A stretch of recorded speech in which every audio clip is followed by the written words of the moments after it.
Hey everybody, it's the coach. Welcome to the special Saturday edition of the NFL on EA Sports. Up next, we've got what should be a great matchup between the New England Patriots and the Baltimore Ravens. With that, let's get up to M&T Bank Stadium in Baltimore.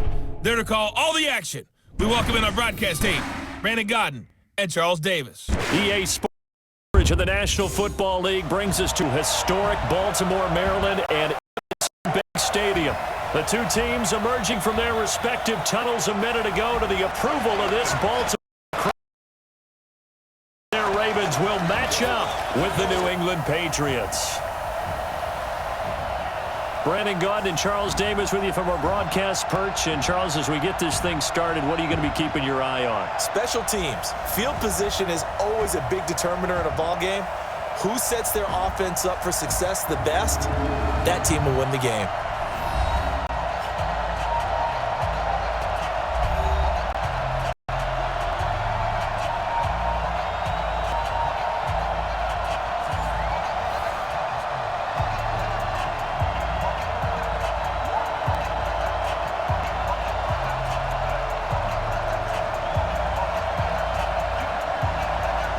Justin Tucker set to boom this one away. And off we go from M&T Bank Stadium. And this will not be returnable. It's out of the back of the end zone for a touchback. So here come the Patriots getting ready on offense. They're led out by a guy who's done just about everything you could ever imagine to do in this league, the great Tom Brady. It's been a lot of fun watching him develop in his career. But that will to win, he's had that probably since birth. And it transmits it to watching him play.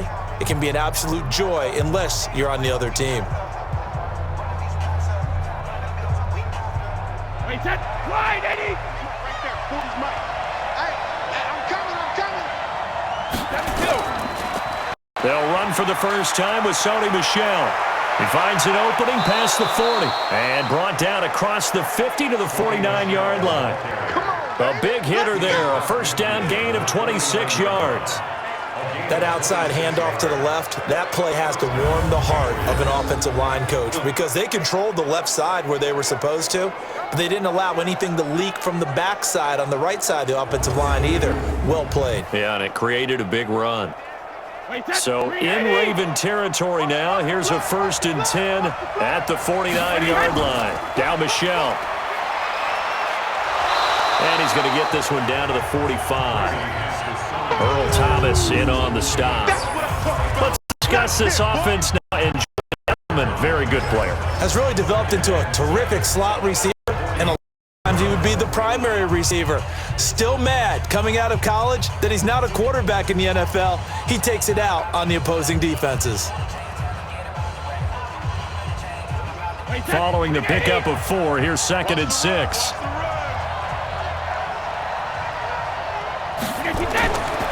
Now Brady. He gets it to James White. And he'll get it down on the play to the 37. That one a first down pickup of 8. And just in general, Charles, on a play like that, how tough is it for the defense to account for a running back essentially being a receiver downfield? It's very difficult, especially if the running back has skills like a receiver, and you're aware of that before the game even begins. So throughout your practice sessions, you're going to want to be aware of him. Where is he lining up? What can he do? What kind of damage can he do to us downfield? And who can match up with him without weakening our overall defense? You're exactly right. It's a tough task to match up to him.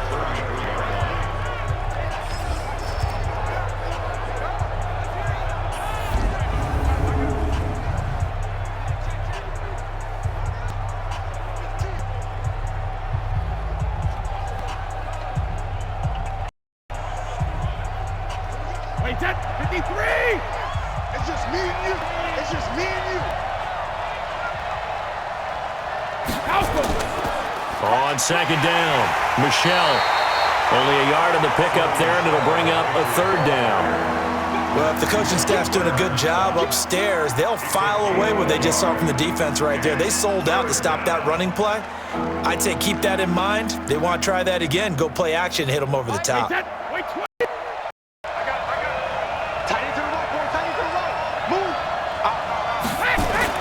From the gun on third down, Brady.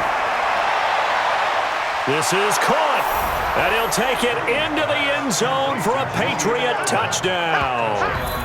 Julian Edelman, 32 yards, as his guys are able to strike first here in this opening quarter. So on third and medium, they dial up the pass, and it works to hit the end zone. And it's really not a surprise to me. That's a throwing down in the NFL because of how tough it is to run the football. But what offenses like to do is still show run formations to make them respect it and throw out of those. In this case, they took a nice the end zone and made it off. Gostkowski with the extra point, and that makes the score 7-0. So that drives 6 plays, 75 yards. And it ends with a New England touchdown.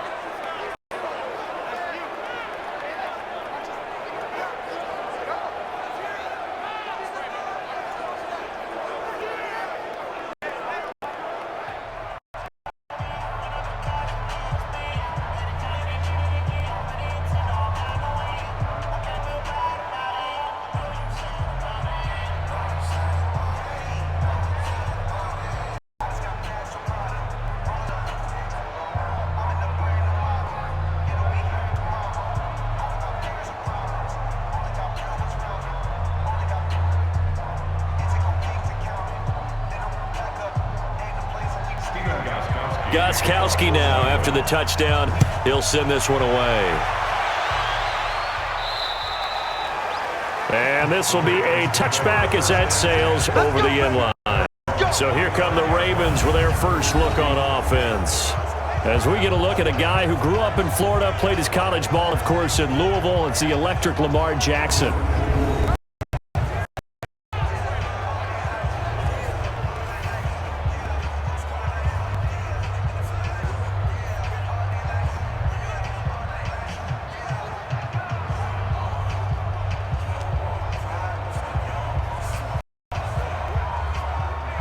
Jackson to the first and 10 at their own 25-yard line. They'll run for the first time with Mark Ingram. Slipped one tackle, but no more as he's knocked behind the line of scrimmage. It'll be a loss of 1, and that'll bring up a 2nd and 11. Plays like we just saw there, that's why they're up right now. And the defense, they're doing their job. Yeah, it starts with the guys up front. So when you talk with GMs who are putting together a team, a lot of them say we're going to build from the inside out, because if you control the line of scrimmage, you control the rest of the ball game, and that's what we're seeing here. They're actually playing in the offense's backfield, not necessarily just playing at the line of scrimmage. After the loss to start out, here's 2nd and 11. Jackson now. It's brought in here by Willie Snead. They'll get 9 there as that sets him up better for third down. One thing we do know, he's going to get his catches. So as they move forward defensively, got to continue to focus on not giving up the big play when he does catch the ball in the secondary.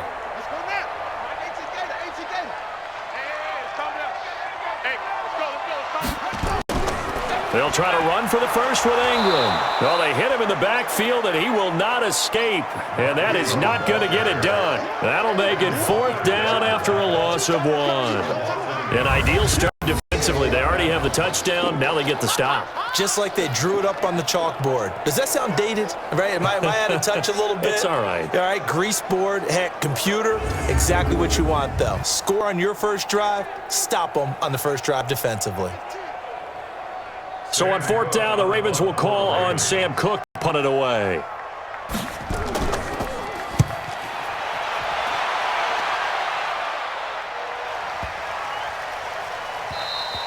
And this one hits at the 3 and then bounds into the end zone for a touchback. Out comes the New England offense to see what they can do this time. They have to be thrilled with that first drive that got them the touchdown. Now they'll be looking to make it a 2-score advantage here on the road. And you know they spent all week in practice, in meetings, talking about taking an early advantage. Being a road team, going up a score, that takes the crowd out of the game and puts some doubt in the minds of their opponents.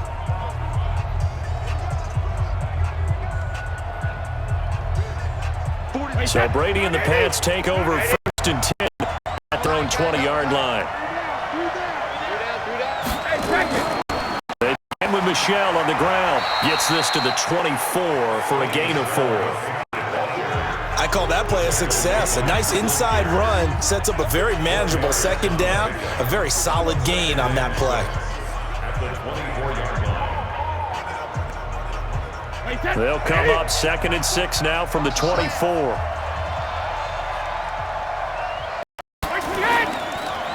Brady gives to Michelle. He'll be taken down well behind the line, and I think he might have just given those 4 yards right back. It's a loss of 4. Now 3rd down.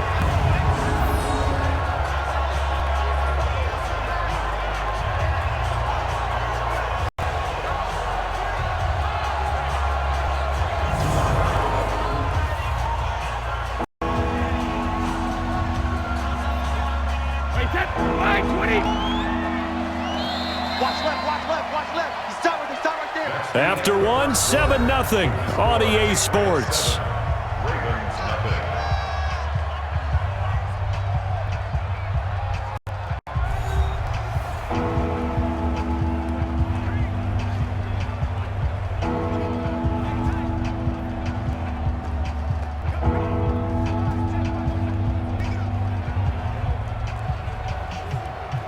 Alabama, 380. We got 3. We got bandit. Is Brady on 3rd down. He's got a man complete. It's Julian Edelman. And they will rally and stop him short of the 1st down. They get him to the ground at the 26. The completion good for only 6, and that'll bring up 4th.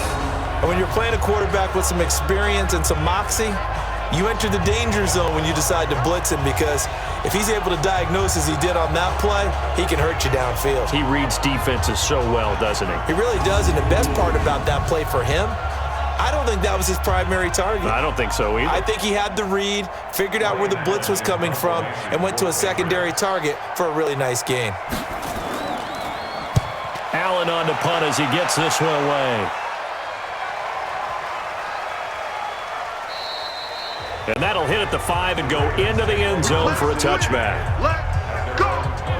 Now the Baltimore offense heading back out onto the field. And on the first drive, 3 and out. I know that these are professional athletes, but I would imagine sometimes you get the nerves at the beginning of a game still, don't you? Those don't ever go away. And typically what I've heard from guys and what I remember from playing, if you don't have nerves at the start of a game, it's not going to be a great day for you. You're not really ready to play. So finding a way to harness those nerves and not let them affect you in a negative way, that's what all the guys are looking for. Jackson and the Ravens come up now 1st and 10 at the 20. The throw there finding its way to Boyle. And he's taken down but able to slip across the 35.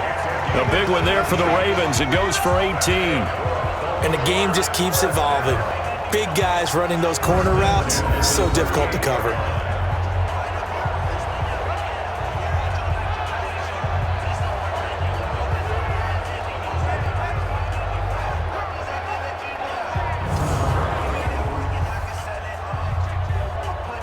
From all the way up at the 38 now after a good start to the drive. They run from the pistol with Ingram. And that one goes for about 6 as he's taken down just shy of the 45. Let's talk a little football 101 here, because one of the keys to advancing the ball downfield, success on 1st down. Huge difference, as we know, between 2nd and 4 and 2nd and 8 and 9. 6 yards on that last play. Here's 2nd and 4. Jackson. It's complete to Snead. And he'll be brought down just shy of midfield at the 49-yard line. A gain of 5, good enough for the 1st down. First and 10 at the 49-yard line.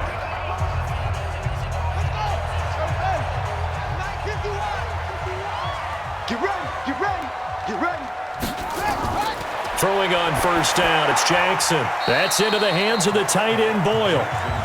The completion good for 3, and it's 2nd down.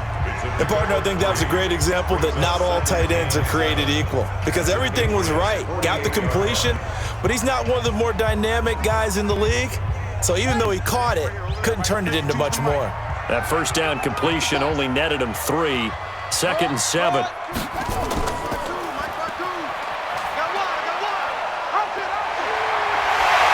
And before getting us inside the 30. That one a gain of 20 and a first down.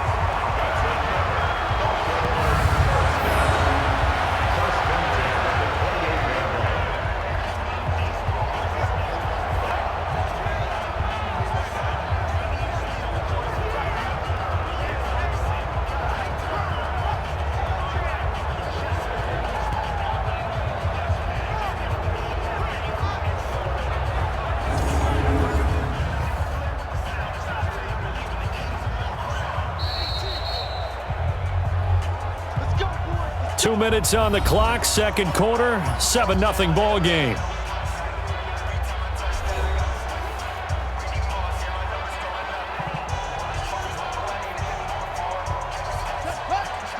We remind you that coming up in 2 minutes' time, we'll hand you off to Orlando, where Jonathan Coachman will have highlights and analysis of this first half of action.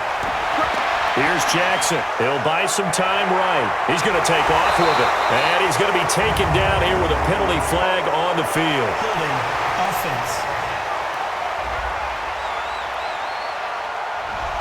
So a decent gain, but not on the penalty. It's too bad, isn't it? They were feeling pretty good about it. The only people celebrating, the guys who just gave up that play.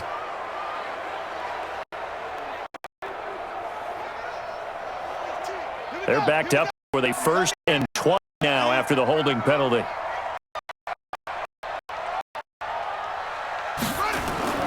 From the gun, it's Jackson. He's going to find his tight end, Boyle. And he's going to be out of bounds down around the 35-yard line. The completion good for 3, and it's second down. I think it's okay there. They didn't get a whole lot on that play, but it's nice to have a safety valve that's built like this guy. Big target, guy you can spot pretty easily. Put it on him when your other targets aren't open. Come on, boy. Come on, boy.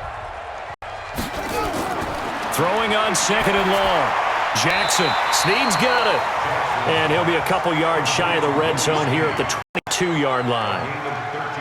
They sure put the coverage guys in a stress on that one. They thought they were going deep. Ends up curling inside for a nice chunk of yardage. This is the 7th play of the drive. This is 3rd and 4.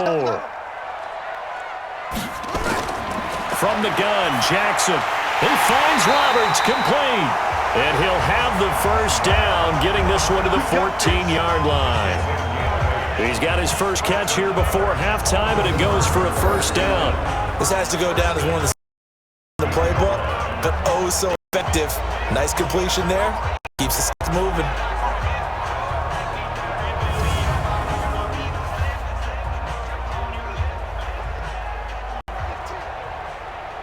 Jackson and the offense come up 1st and 10, and he's completed all 7 of his passes thus far.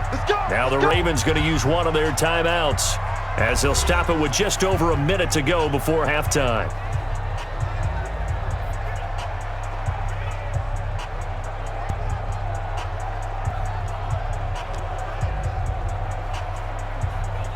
Jackson and the offense come up 1st and 10, and he's hit on all 6 of his throws on this drive. Oh, this is Ingram. And he's brought down just outside of the 10 at the 11. The Ravens going to use the 2nd of their timeouts, as the stoppage will come with a little under a minute to go in this first half.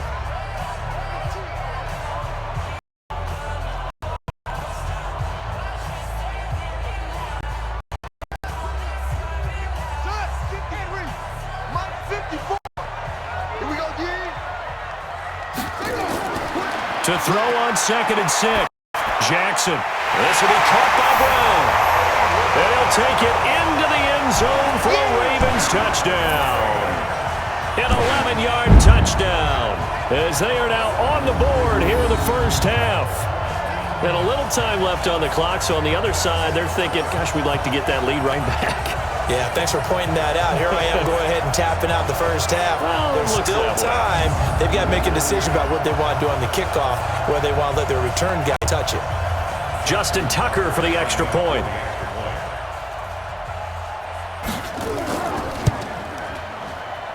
It's good, and we're all tied at 7 apiece. So that one a pretty time-consuming 10-play drive, and it's capped off with a Ravens touchdown.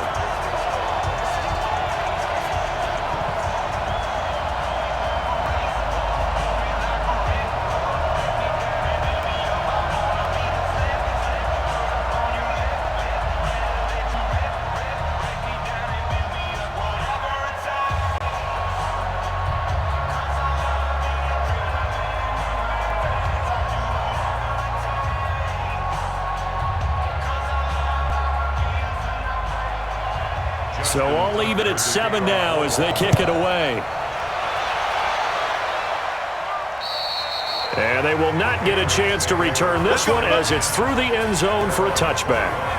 Out comes the New England offense to see what they can do this time. And they're coming off a 3-and-out, my friend. I think they've got to look at that play sheet and go to a spot that they haven't gone before. Time to shake things up a little bit to try and get this offense moving. Okay, so how do you do that? How do you shake things up?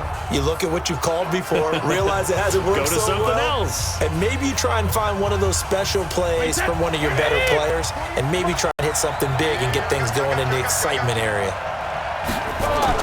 Throwing on first down is Brady. He finds Dorsett. It's complete. And they're able to get this one across the 35. Now the Patriots going to use one of their timeouts as they get the stoppage with remaining in half number 1.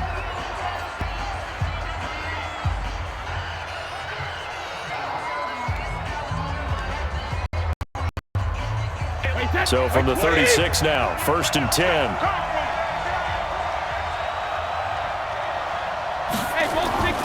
Working from the gun, it's Brady. Looking for Edelman, and he hits him. It's complete. The completion good for 3, and it's 2nd down.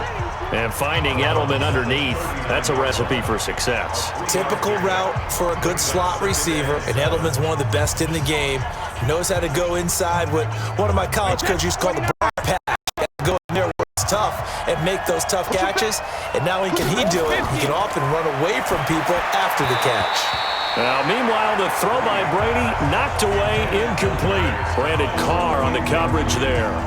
I think that's a big-time play there because the slant route is really hard to cover because the timing is so quick. But able to see it, diagnose it, and get to the football, that's why he was able to bat it away. They head to the line facing a 3rd and 7 following the incompletion on 2nd down. To throw is Brady. And able to find Dorsett. Now the Patriots will use the 2nd of their timeouts as the clock will stop with 35 seconds to go in quarter number 2.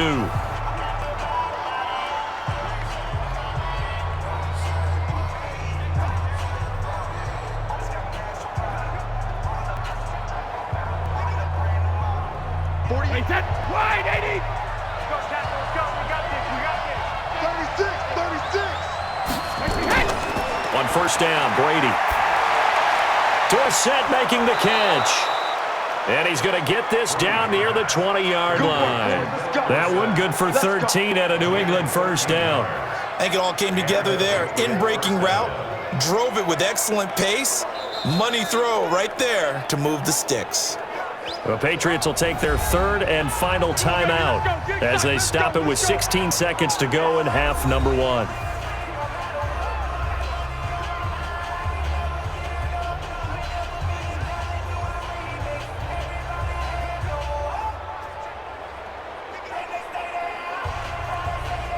Gostkowski now for the Pats field goal try. From the right hash, it's a 38-yard attempt.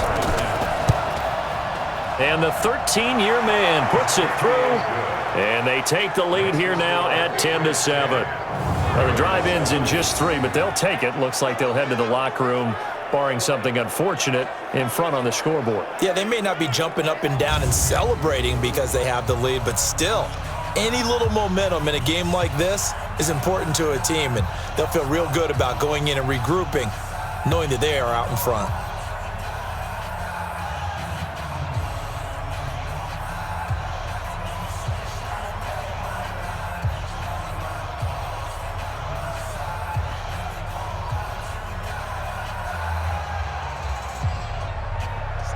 Gostkowski for 3.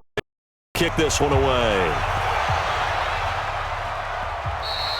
And that'll carry over the back line of the end zone for a touchback.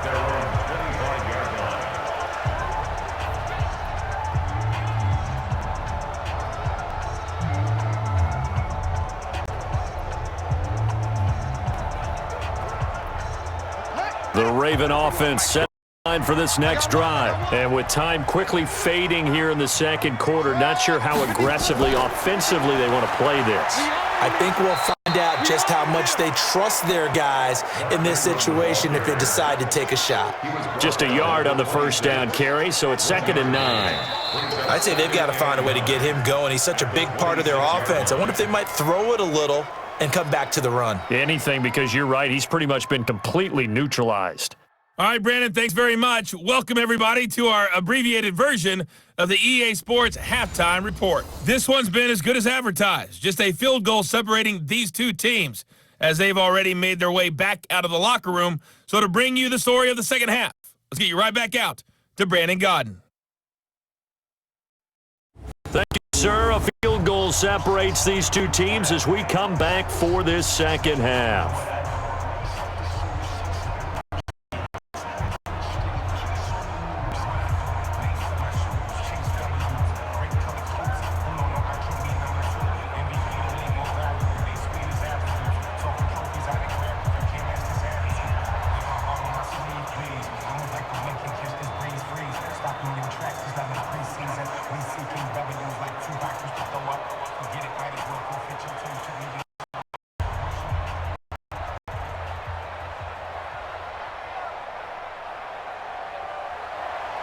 Both teams appear ready for the fight ahead, and we resume action here in quarter number 3. And this will not be returnable. It's out of the back of the end zone for a touchback. Out come the Ravens.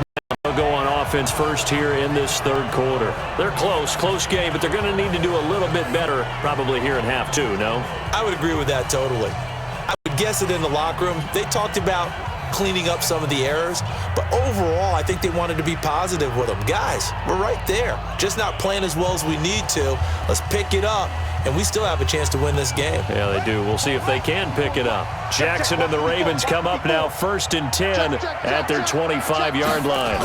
And the third quarter starts with a run by Ingram. He'll have a first down 40 as he'll get this one up to the 44-yard line. First play of the drive, a success, 19 yards. Sometimes it's hard to believe, but there are times this game is about patience, isn't it?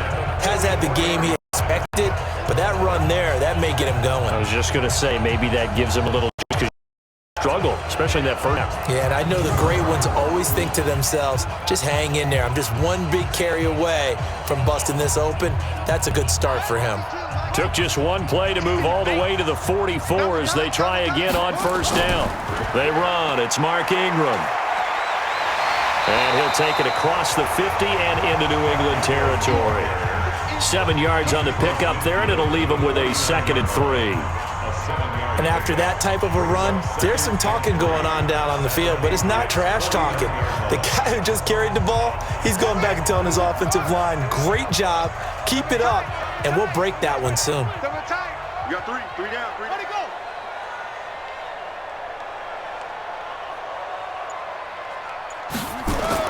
On second down, Ingram.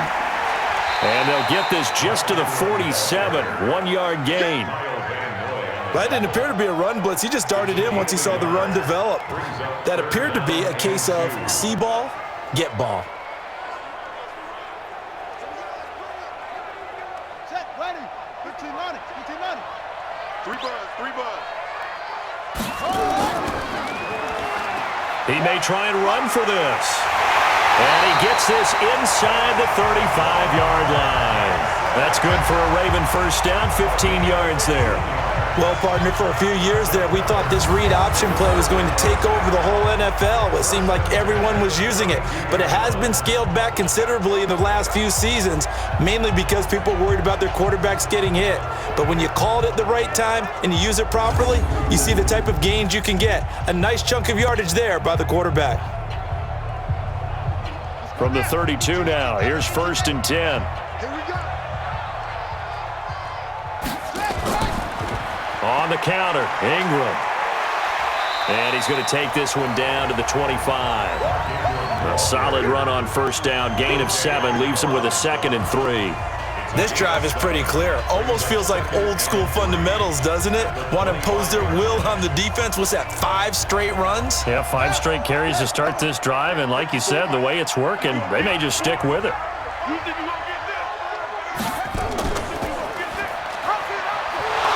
stepping up. He'll try and run. And this won't be enough to pick up the first. A gain of 2, 3rd and 1. If they're going to get a first down out of this, they're going to have to earn it because there's been tough going in the interior there. And here we are on 3rd and 1. Be prepared. Brace yourself. Could be some contact going on. Watch the screen. Watch the screen. Watch the screen. A 10th carry here for Mark Ingram. And he will have a first down at about the 21-yard line. They only get 2 there, but on 3rd and 1, that's all they needed to keep the drive going. I like this focus there because he wasn't thinking about breaking that one big. All he thought about was, I need 1. Let's go get that. Ended up picking up 2.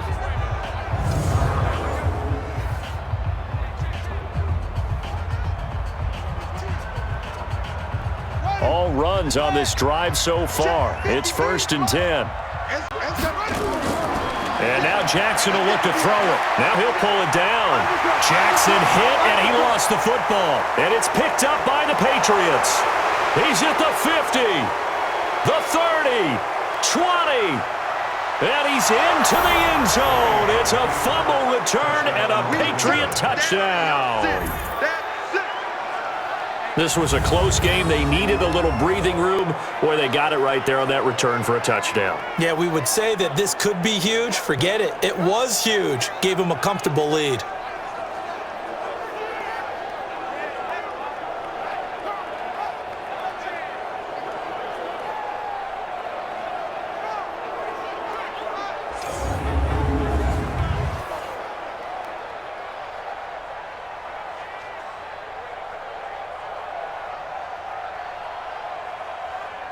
Gostkowski for the point after.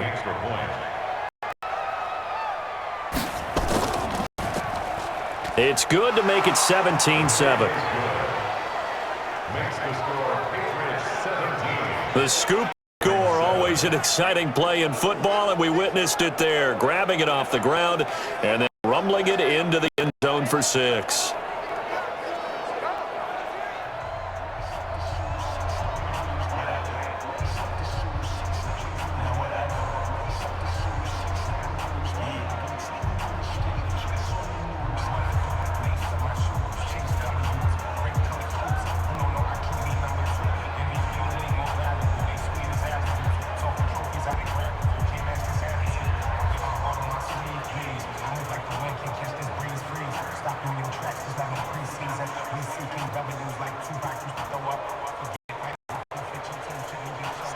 And you can bet they're putting 2 hands on the ball here as the kicks away following that fumble return. And this will be a touchback as that sails over the end line. And now Baltimore gets set to take the field. And they'll be looking to start fresh. Just a moment ago, they were backed up, coughed up the football, and then saw it go the other way for 6 points. Just wonder, partner, sometimes they put such an emphasis on things. And you know, in that situation, as they ran out there, they were told, take care of the football, don't cough it up. And sometimes that's the last thing you hear, and that's exactly what you do.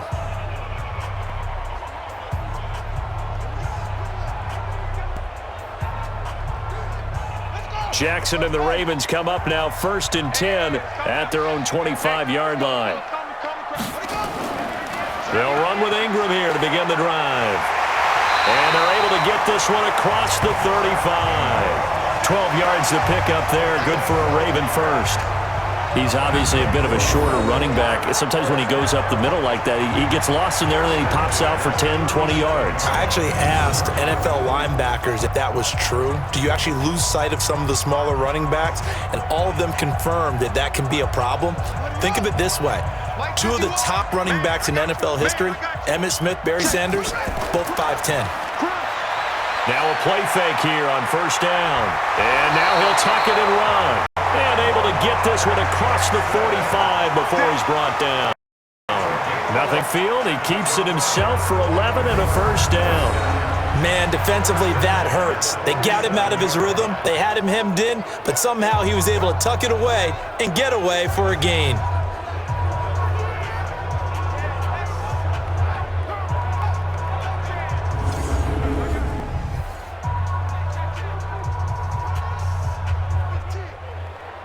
Back-to-back good plays have them on the move on 1st down.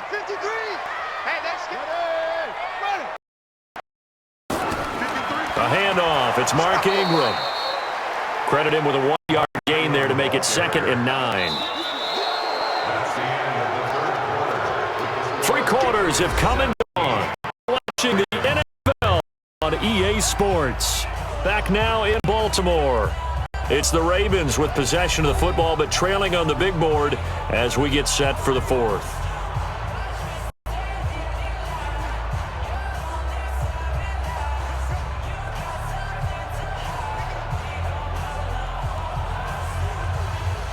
The run only got a yard. 2nd and 9.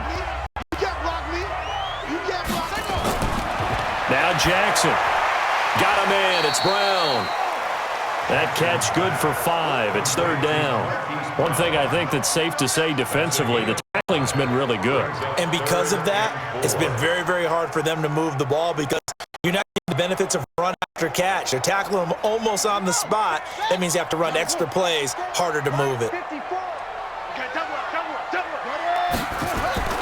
From the gun on 3rd down, Jackson. Roberts has it. And he's got another first down as the tackle's going to be made at the Patriots 36. Now, correct me if I'm wrong. You're down 2 scores. I don't think you need to rush just yet, but you can't take your time either. Yeah, even if you don't want to commit to full 2-minute offense, you have to up the tempo, up the urgency. Maybe you're starting to call 2 plays in a huddle each time you snap the ball.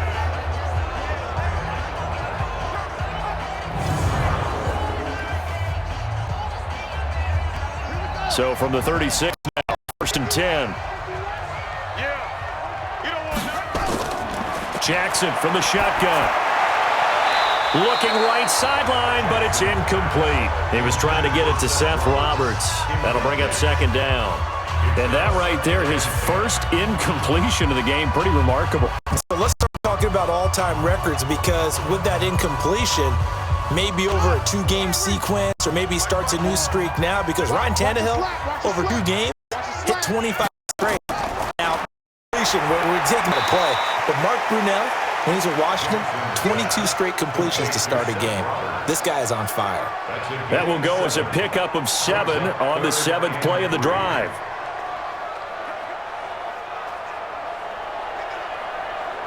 The Ravens on 3rd down. They've been near perfect, 4 for 5 to this point. This time it's 3rd and 3. Draw play, Ingram now. And that one going nowhere from the start as he's met in the backfield and goes backwards. Tough sledding. They lose a yard there on 3rd. Well, look at the clock. You're down 2 scores. Have to go for this, don't you? And they thought that as soon as they took over possession. It didn't matter where they were on the field. They were always going to be in 4-down territory. Backed up, in good situation, it didn't matter. So they've been preparing for that on their play sheet the entire time. So on 4th down, out trots the kicker in a big spot here. From the right hash, this from 48. And this one is right down the middle. And they're back within a touchdown. It's 17-10. All right, so they needed 2 scores to get back in the game. The field goal there, maybe not exactly what they wanted, but the necessary first step. There's still time remaining, and there's enough time to get it done. They've got to get it the least a 3-and-out here to get the ball back, preferably a takeaway.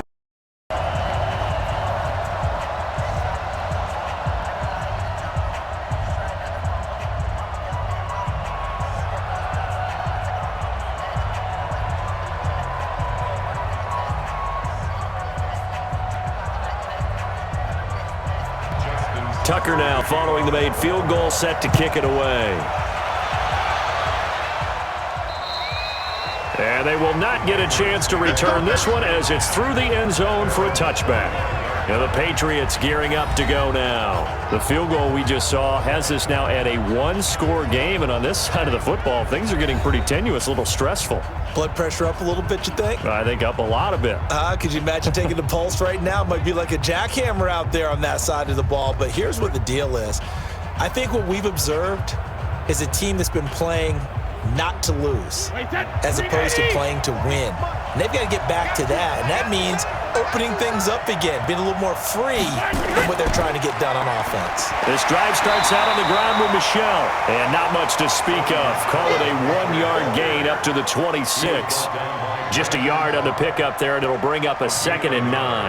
And when do they start thinking about burning these timeouts? They've got all three still defensively. To me, you have to start right now. Here's the time, and that means you've got to stop them on defense, not give up the yardage, use your timeouts in order to get the ball back and try and score yourself. But now is the time to start using those timeouts. And keep in mind, it'll also stop the clock at the 2-minute warning. 8 yards on the completion, but now they face third down.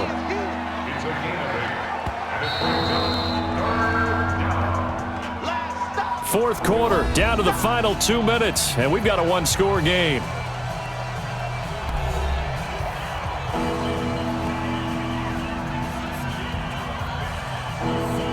So the Patriots with a football as we get you reset. They're facing a critical third down now as they try to hold on to this lead. Going on the ground, it's White. And he will be very close to a first down, but I see the closed fist of the referee, and that means fourth down.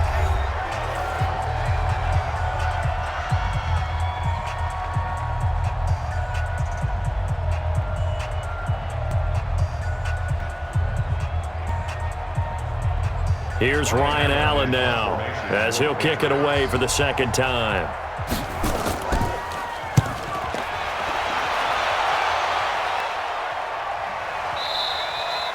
Now this is going to carry well into the end zone for a touchback. Jackson and the Ravens, here they come. Trailing 17-10, a minute 50 to play. They need a touchdown to the PAT to tie it as they come up 1st and 10.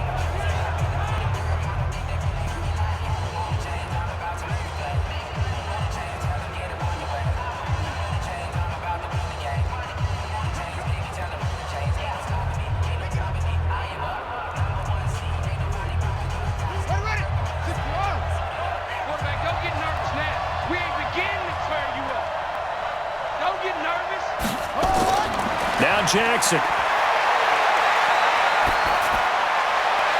This one complete to Ingram. And he's brought down after a very nice gain. Give him 30 yards there. Partner, they're clearly saving those timeouts, but they still have to work with some urgency to put themselves in the right position. First down now, but that clock rolling. 51's the mic. 51's the mic. I got you. From midfield now, here's Jackson. Man on the left side is Brown. 5 yards on the catch there, brings up second down. It drives some people crazy to see those short throws underneath. They've got to find a way to gash the defense downfield. And we've reached the 1 minute mark in this game. Here's Jackson. They'll roll him out right. He'll run it. And past the 35, he'll be dropped a yard or two shy of the 30. Lamar Jackson, such a threat with those legs, able to improvise and get the first. All right, partner, I'm a defender, but I've got to express my admiration there. Moving around, making it happen, and instead of worrying about protecting himself, he goes and gets the first down. I've got to give it to him on that one. Normally, you don't want your guy taking shots, your quarterback, but it's winning time here in the fourth quarter. If he needs to make those plays with the legs, go ahead, right? Yeah, no doubt about it. At this stage of the game, all protections, they're off.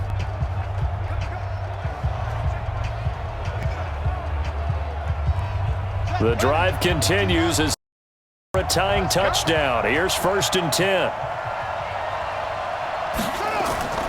He's back to throw.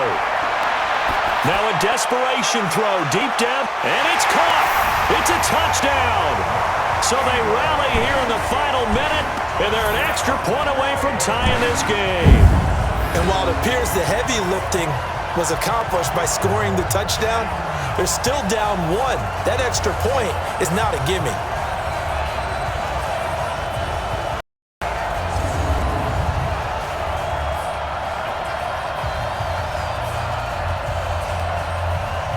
Now Tucker to add the PAT.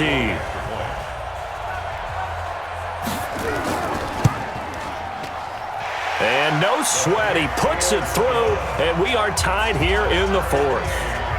Just a 4-play drive that time, and it's capped off by the Baltimore score.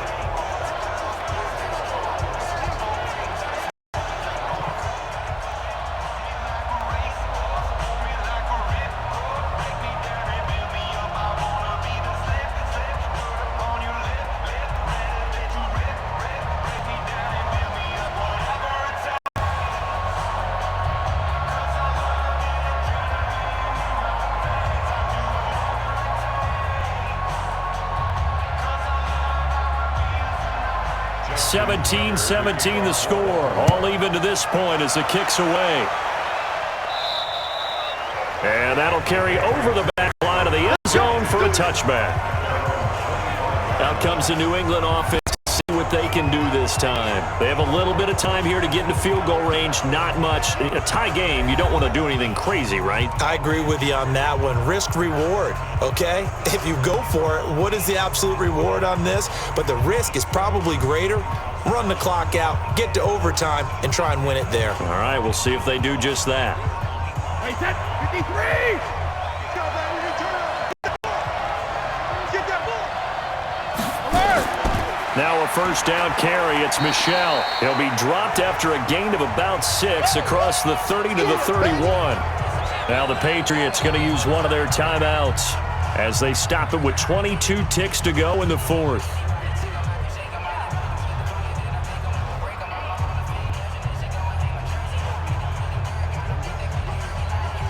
The last run got 6.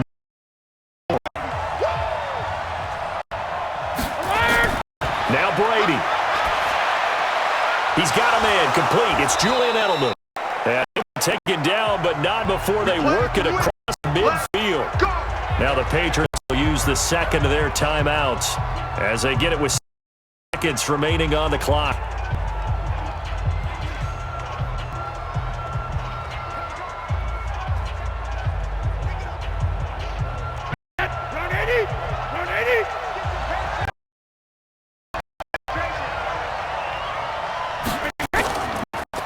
Throw. Caught by and he is out of bounds, but not before he's inside the 30. A good pickup there, 21 yards. First down, Patriots.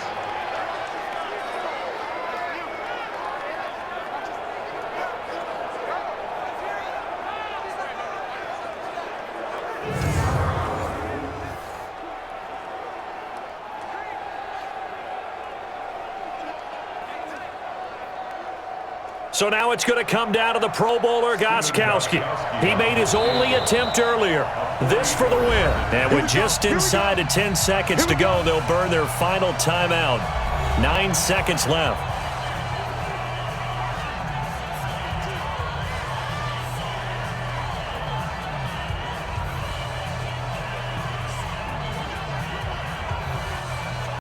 So now it's going to come down to the Pro Bowler, Gostkowski. He made his only attempt earlier. This for the win. And his kick is good. And it's celebration time on that sideline as they have taken the lead in the final seconds. Did you expect anything less from Stephen Gostkowski? This guy, he's a machine out there, Charles. Even in the clutch, the bigger the situation, the more likely that it goes right down the middle. And I think he just bailed his guys out in the end, yet again.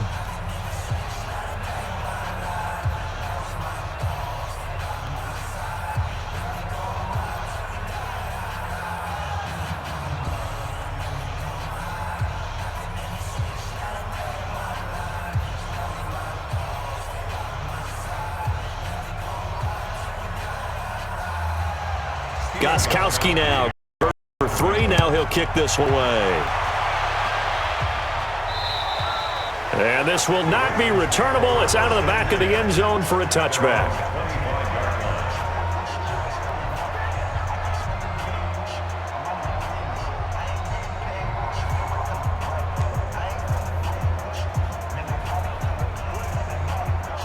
The Baltimore offense at the line, set to get going. Look at the clock. Everyone knows the situation. Probably time here for one final play.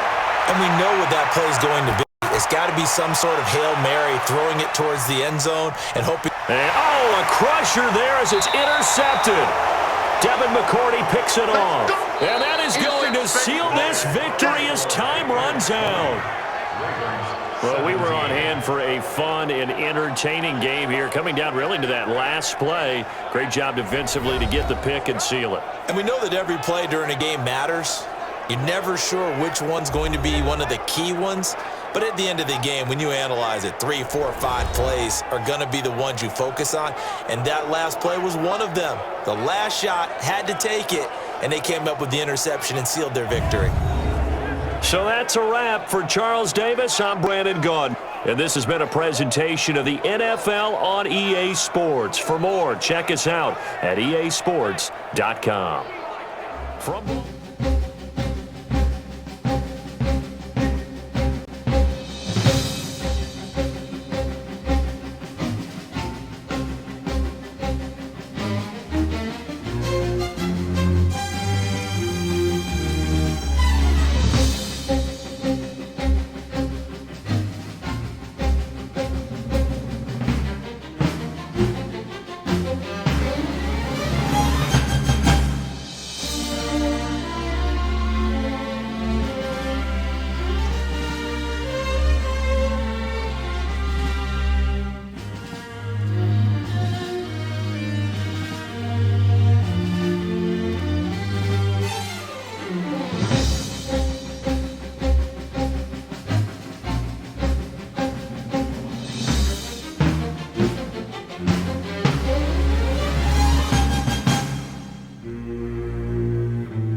Hey everybody, it's the coach. Welcome to the special Saturday edition of the NFL on EA Sports.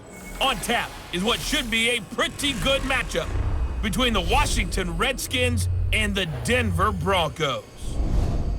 With that, we're off to the Rocky Mountains. Standing by in Denver and Charles Davis. Coach, we find ourselves at the foot of the Rockies, Denver, Colorado, for this edition of the NFL on EA Sports.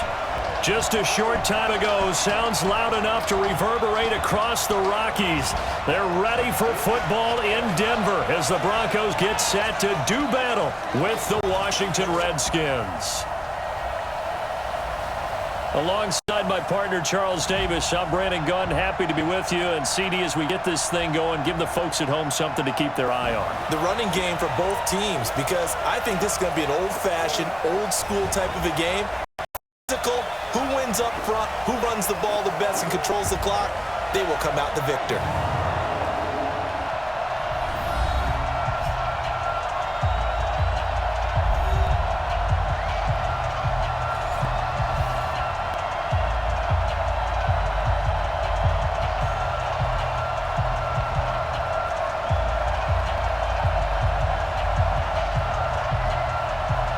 The kicker, Dustin Hopkins, set to get this one going. And off we go on EA Sports. This is taken at the 3.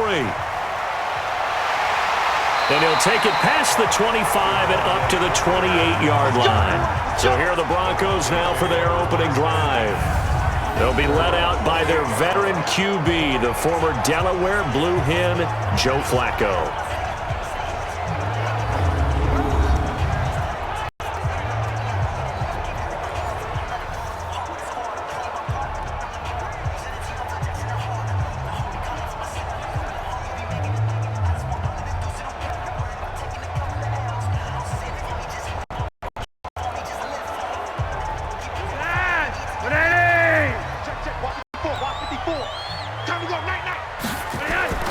They look to throw on 1st and 10 with Flacco.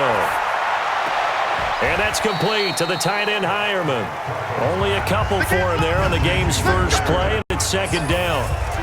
The offensive lineup now, and the guy we highlight, Emmanuel Sanders. You can use him in any spot as a wide receiver. In the slot, out wide, it doesn't matter. He just makes plays.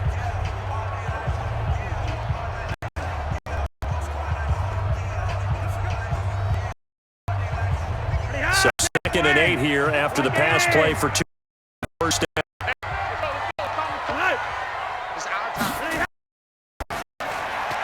This quick pass complete to Sutton. And he'll lose yardage here, going down back at the 28.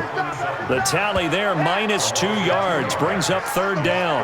And that was well defended. And as a cornerback, what you're taught when you see a wide receiver screen, either you get underneath the play before the blocking forms, or you're going to have to fight your way through it by getting through some blocking. That was a really nice play there.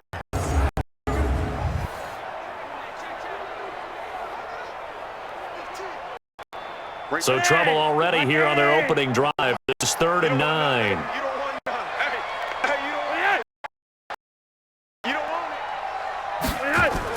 Here's Flacco off the play fake to Lindsey. He's got his 6'5 receiver. That's Tim Patrick. And he slips up past the 45 before being tackled. A 3rd down gain of 19. One thing I can say pretty safely, that route is not called if you don't have a guy who can throw the ball and put some mustard on it. Because if you're going to lollipop it in the middle of the field, bad things usually happen. It takes a strong-arm guy who can rifle it in there, and they were able to successfully complete that one.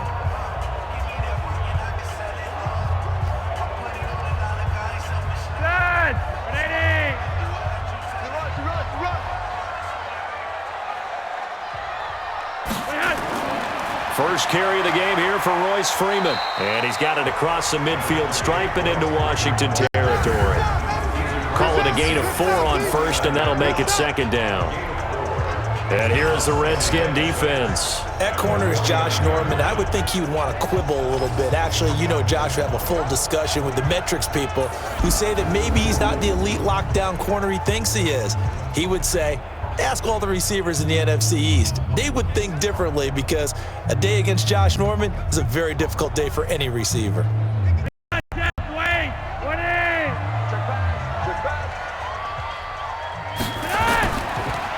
second down, Freeman. And now they're going to get him down right at the line of scrimmage. No gain on the play there, so they're left with a 3rd down and 6. Defensively, though, they had a chance there to hit him for a loss. Couldn't get it done. Looked like someone was able to knife into the backfield, but he wasn't able to get him down. But his compatriots, they were able to grab him at the line of scrimmage and not let him get any further downfield. 3rd down. Flacco needs a decent chunk of yardage. Open man, and that's his tight end, Jake Butt. That's good for 9 yards as they convert on the 3rd down play. How about the start throwing the football? 4 for 4 on this opening drive. Oh, he's slinging it. And oftentimes when you talk about slinging it, you're thinking about a guy throwing it all over the yard, not necessarily accurately. In this case, though, he's honing in on his targets, and he's delivering. Yeah, the opening script, however, they drew it up for this first drive, going to plan so far.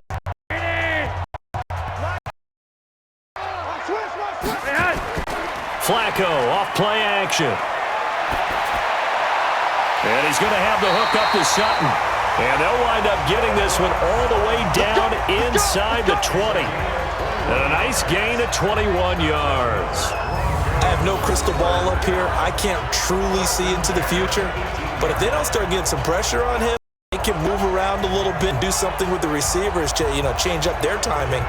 They're just going to get shredded as we've seen so far. Right now, they're off to a blazing start. Yeah, and you are right. He looks way too comfortable back there in the pocket. Yeah, there shouldn't be a pillow back there for him, all right? If as a defensive guy, they've got to dump him on his backside a few times, shake things up. Yeah, they're going to need an in-drive adjustment here on this first series. And he is met quickly in the backfield. Down he goes, folded like a lawn chair. And the big fella stuffed that one up in a big way. I think doubling him has to be a priority because you can't move up to the next level if you don't take care of him first.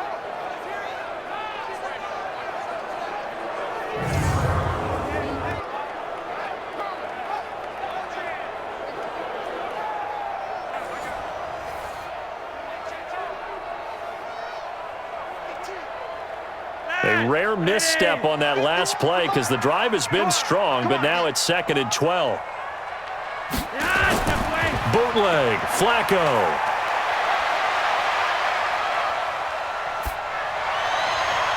That's going to be caught. And he'll take it into the end zone for a Denver score. A 20-yard touchdown. And the Broncos take it all the way down the field and score on the opening drive. Quite the drive there to get things started. They took up the bulk of the first quarter, and they end up in the end zone. And I love your last point. Ended up in the end zone. Because a lot of teams like those long drives, especially to keep their offense off the field, right? Keep the ball away from them. But they finished it with a touchdown. That's the exclamation point. Now, flip it over defensively. They've got to slow that down somehow, right? Maybe they need to be a little more aggressive. Maybe a few more pressures towards the quarterback.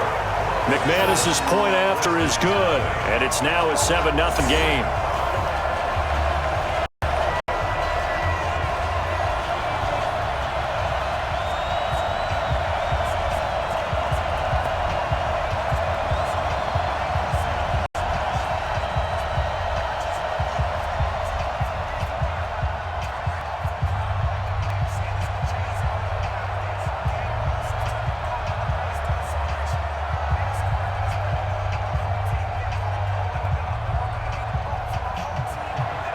After the touchdown, here's McManus now to kick it away. That'll be taken in the end zone. And no run back here. This will be a touchback, and it comes out to the 25-yard line. So out comes the Redskins offense now onto the field. They're led onto the field by their quarterback, the former Houston Cougar, Case Keenum. Case Keenum won't overwhelm you with his athleticism, won't wow you with his arm, but somehow, when he's on the field and he's in charge, the ball gets moved by his offensive teammates.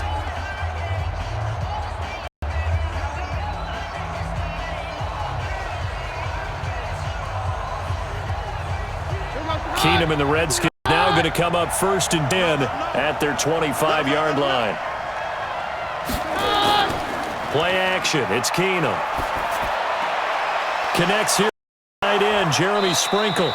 And they're able to get this one across the 35. Give the Redskins 13 there and a first down.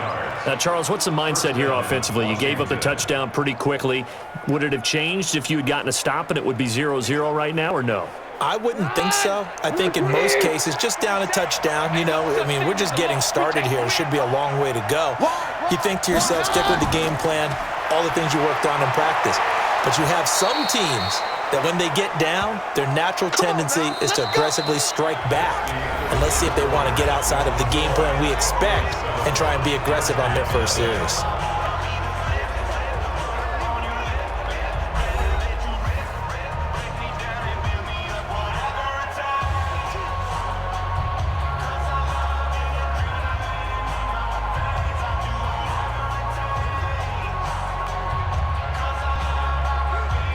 Back-to-back good plays have them on the move on first down.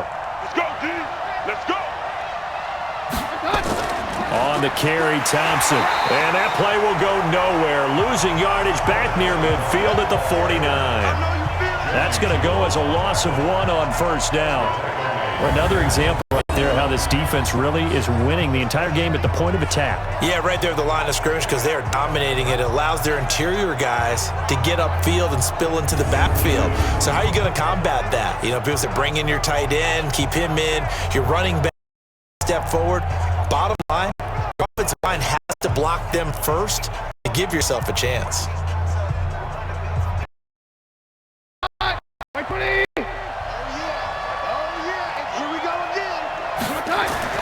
On 2nd and 11 now. Keenum. And down he goes. Keenum is sacked. We call that sack look. It's a team game, but sometimes individuals do stand out, don't they? How about that for a twofer? Tackle for a loss on the running play on the previous down, and then comes right back and gets a sack.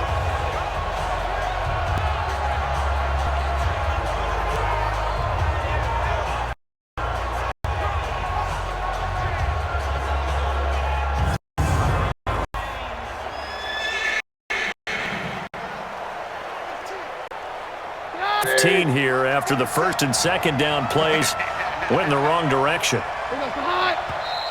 Now we've got whistles here before the snap. Was this on the Redskins? I think so. Maybe anticipating a blitz, and they jumped. Yeah, and if we saw it, you know that they saw it. The bad guys might have been coming on that play. Had to pick them up, and they jumped.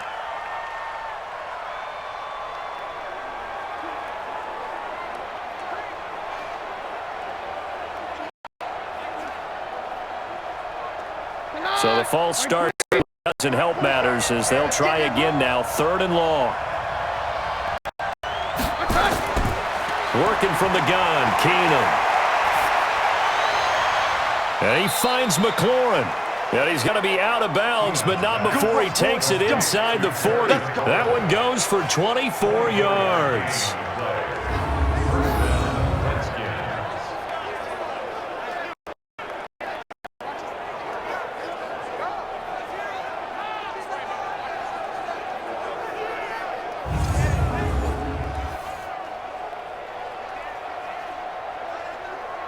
And on this challenge, the refs have to take a peek and see whether or not the receiver was able to dot the I with both feet. Well, I'm sure that he possesses the football all the way through the catch.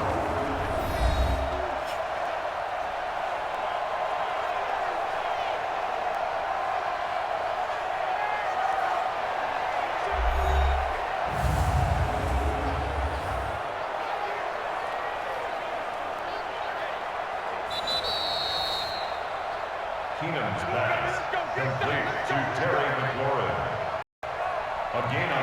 Well, he challenged the play. It did not pay off. And that means he lost a timeout in that challenge. And as a coach, you hate that. Don't know if you took the advice of the player, you threw it yourself, but it didn't go your way. At the end of the day, it all comes back to the head coach. He has the final determination on whether to actually challenge the play or not. In this case, it didn't pay off for him. And that's got to be so heartbreaking. You throw that flag, you probably feel really confident, and all of a sudden, boom, you lose the challenge. Yeah, when you take a look at it, you're throwing that flag because you believe you're going to be right. And when it comes back the other way, you have to regroup. And that's one he's got to be happy to have back. There wasn't a hole open in the zone. You'd have to think on early downs like that first down there, need to be a little bit more careful. Yeah, fortunately for him, got a couple more downs to play with. 2nd and 10, Keenum here again. Throwing over the middle, but it's incomplete. He was looking for Paul Richardson there. 3rd down here. I know coaches tell us all the time that having a powerful arm isn't the #1 thing they look for in a quarterback. But when you're trying to throw inside routes and you need to put some heat on it, it helps to have the big gun. In this case, just a little bit too much. Throwing is Keenum on 3rd down. And that is incomplete.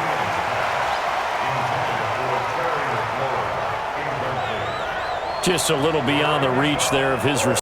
That's probably one he wishes he had back. He wishes it had been 7-on-7 in practice, or maybe even routes versus air, because that's a completion he makes, 9.9 times out of 10? Just missed that one. So now on 4th down, the Redskins will hand things over to their kicker, Dustin Hopkins. From the right hash, this from 53. And this is right down the middle as he puts it through. And they are on the board, but still trailing. It's 7-3. These kickers now, it's like we take them for granted. Kicks like that used to be such a big deal, and now you just expect them to make it. Yeah, you're exactly right, and we shouldn't take them for granted, but I have a theory about it. You want to hear it? Yep. They are more athletic now than ever before. Talk about kickers. Trace their backgrounds, trace their histories. You'll find that they were big-time athletes all along, but their kicking was so prevalent that we made them specialists. Well, and now those 50-plus yarders seem easy for some reason. Well, following the made field goal for 3, Hopkins now to kick it off. This fielded at the 2. And he'll be brought down at the 23, make it the 24-yard line.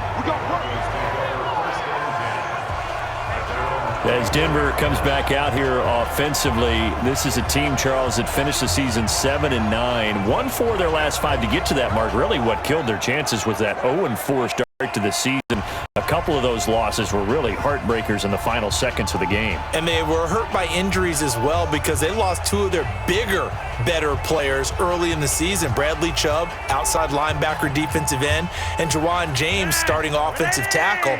They exit early, don't really play much this season. But this Broncos team, they feel like they found their quarterback in Drew Lock down the stretch, because at one point, if you said inept when you talked about the Denver offense, you were on target. Down the stretch with Drew Lock, though, started to show some sparks of life, and they feel good about heading into 2020.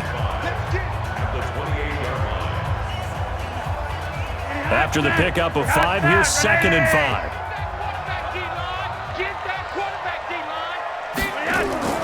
On 2nd down, a run with Lindsey. Now a flag comes in from the umpire after a gain of about 4. And this looks like it's going to be holding.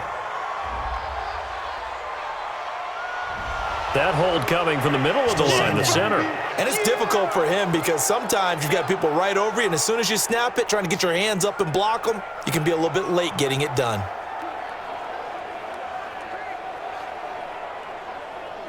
Now they face a 2nd and long following the holding penalty.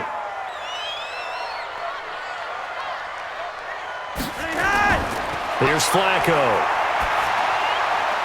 He completes this to Sutton.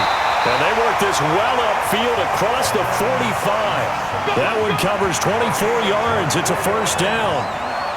One of the feature points of the end route is being able to make a nice throw to the middle part of the field. And for a quarterback, that's one of the better throws and better looks that he'll get. But he has to be careful not to wait too long and let his receiver wander into some tough territory. If he's late with the ball, he can get his receiver hit and hit hard.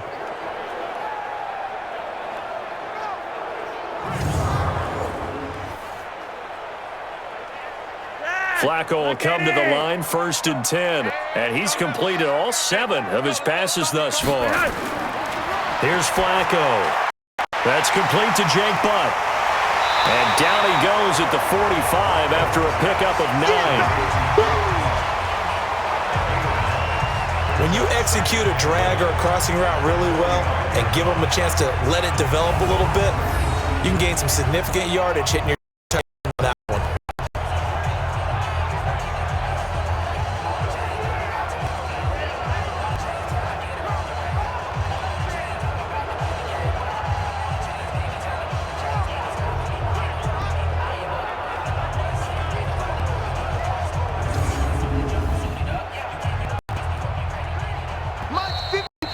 2 minutes to play in this first half.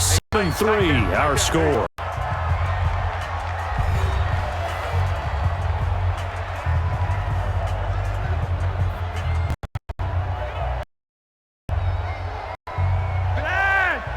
We remind you that coming up at halftime, we'll pay a visit to Jonathan Coachman. He's in Orlando, and he'll have our EA Sports halftime report.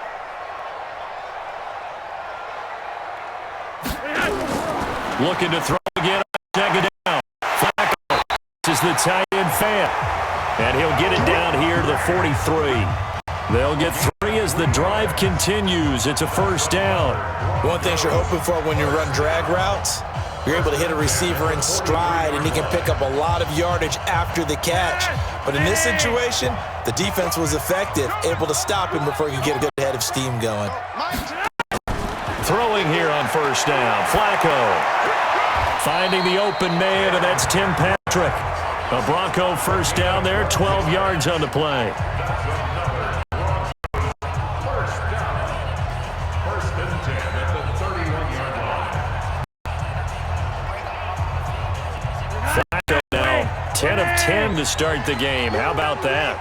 As he comes up on a first and 10. And again, it's Flacco to throw. Got a man open, it's Sutton. And down inside the 15 he goes.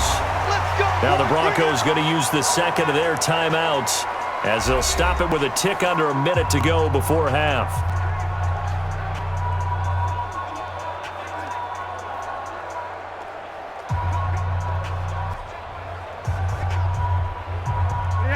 Flacco will come to the line, first and 10. And he's hit on all 5 of his pass attempts on this drive so far. Setting up to throw, Flacco. And caught by Sanders. Touchdown, Broncos. Emmanuel Sanders there to make the grab. And the Broncos push further in front. And that'll give them a 2-score lead here, but I'm looking ahead. They just want to hold it for the final moments here in the second quarter. They don't want to give up anything on the other side. No, not at all, because if they don't, almost had the feel in imposing their will score. And right now, they want to make sure they keep that and carry it into the second half. Extra point from McManus is good. And that pushes the lead up to 11. So this drive spans 7 plays. And it ends with a Denver touchdown.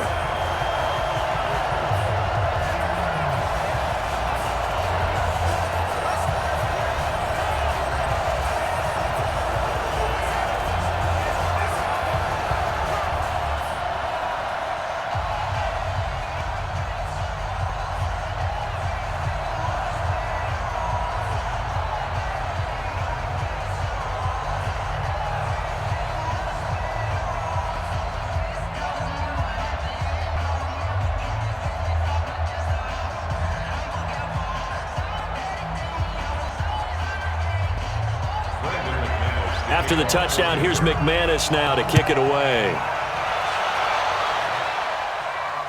This fielded a few yards into the end zone. And no run back here. This will be a touchback, and it comes out to the 25-yard line. Back out now comes Washington's offense. And if you dive into the 2019 season, you know that things just not so rosy in the nation's capital football-wise for the Redskins. 3-13. Go back in the middle of the season, but now a new man in charge, Ron Rivera. What did you think of the hire? I thought it was a spectacular hire for Washington because, to me, Ron Rivera would have been the leading candidate in Washington, in Dallas, okay? I mean, you know, in Cleveland, wherever there was an opening, save Carolina, where he just got let go. To me, he was the top candidate.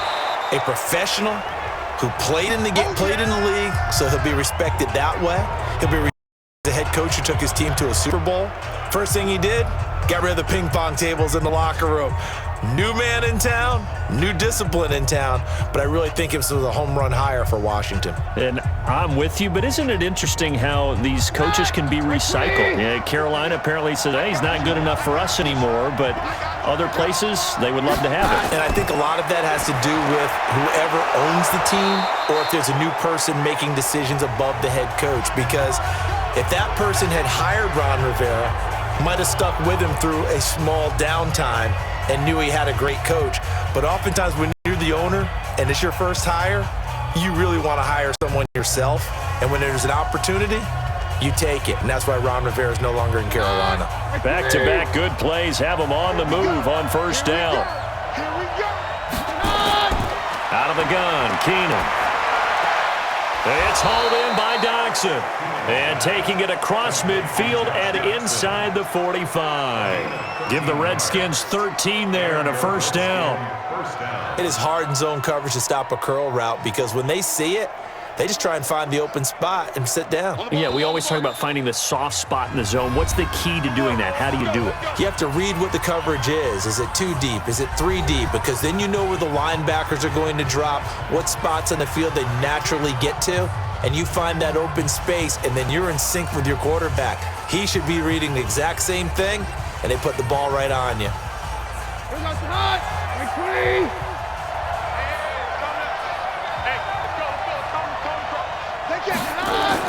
Keenum now on first down.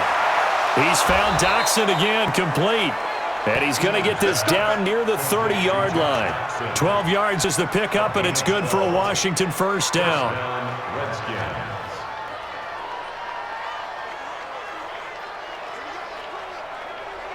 So even though it's first down, here's the field goal unit on now to try to get 3 before halftime. So we have reached halftime here in an 11-point contest. As now we send you out to Orlando and hook back up with Jonathan Coachman for our EA Sports Halftime Report. Okay, Brandon, thanks very much, and welcome in everyone to an abbreviated version of the EA Sports Halftime Report. This one has been a hard-hitting affair to this point, and you got to expect we'll see more of the same in the second half.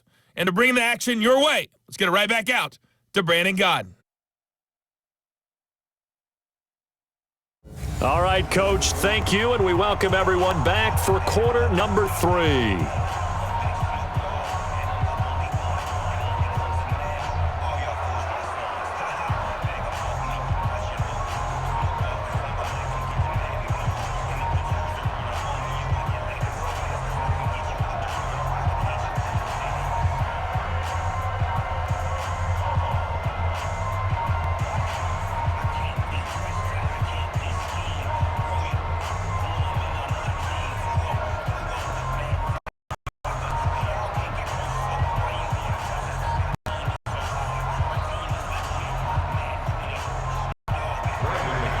Both teams appear ready for the fight ahead, and we resume action here in quarter number 3. That's fielded in the end zone. And no run back here. This will be a touchback, and it comes out to the 25-yard line. A look at Washington as they come onto the field. They trail offense first time to touch the ball in quarter 3, and we'll see what they can do. And I can't wait to see what they have planned because some teams script to start a half. Other teams just go, okay, these are the sequence of plays we want to run. These things worked well for us. And sometimes they throw in that big chunk play right away. Shocker. Try and get after them early and try and create a big play to give themselves some momentum. See what they have up their sleeve. Now a fake on the give here as they try the run-pass option. They were trying to get it there to Josh Doxson. And now it's second down. You know, despite the scoreline, I think they've got to like where they are here. They're on the road and just one big play away from getting right back in this game. I'm going to follow right along with you because the spot they're in now is a credit to their defense. They've kept them in it by making the plays that they've made, and that just means you're one big score away from being right back there. Now the question is, can this offense step up and make that play? Because that's for them in this game. 2 yards on the carry there, and it's going to lead them to third down. Well, that's a good start to this drive on the defensive side of the ball. Force the incompletion on first down. Then you're able to shut down the running play on second. Yeah, I wouldn't be surprised now. A little bit of pressure going at the quarterback in an expected passing situation. Keenum now to throw. It's brought in by Doxson. And they get him down, but not before he takes it across the 40-yard line. Give him 16 yards there, and it's a Redskin first down. One of the selling points of the in route is it gives the quarterback a really nice sight line to his receiver, and almost on a direct shot, able to throw the ball into the middle of the field and have a great chance of success as they did on that play.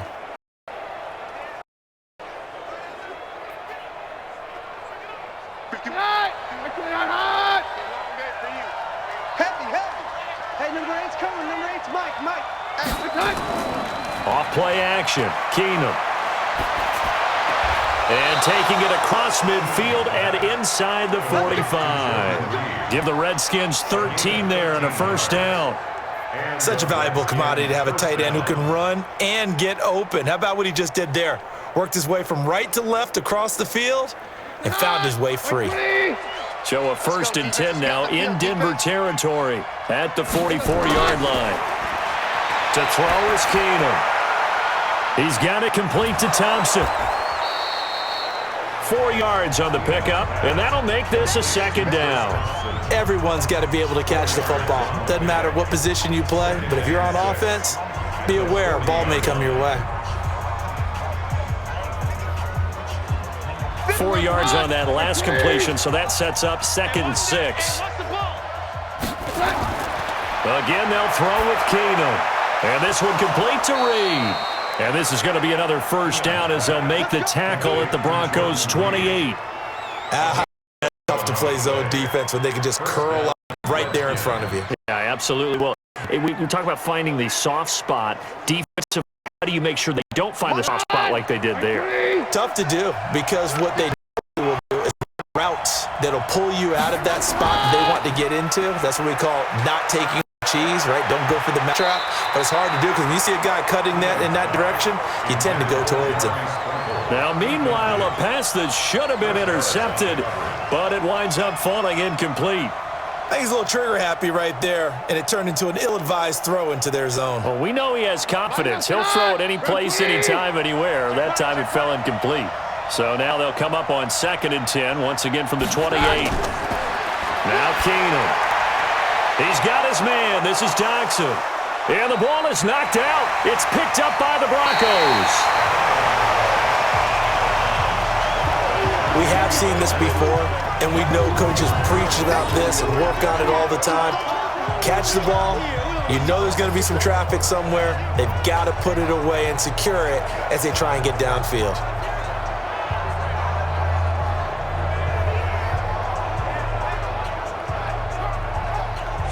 So now a look at the Broncos as they head back out there for their first possession of the second half.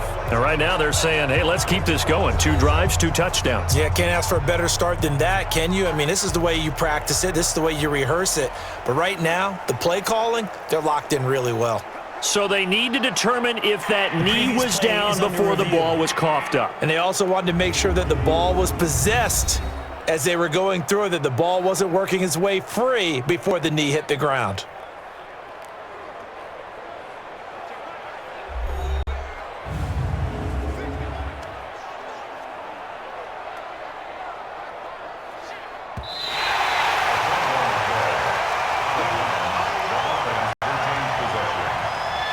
After reviewing the play, the ruling on the field is reversed.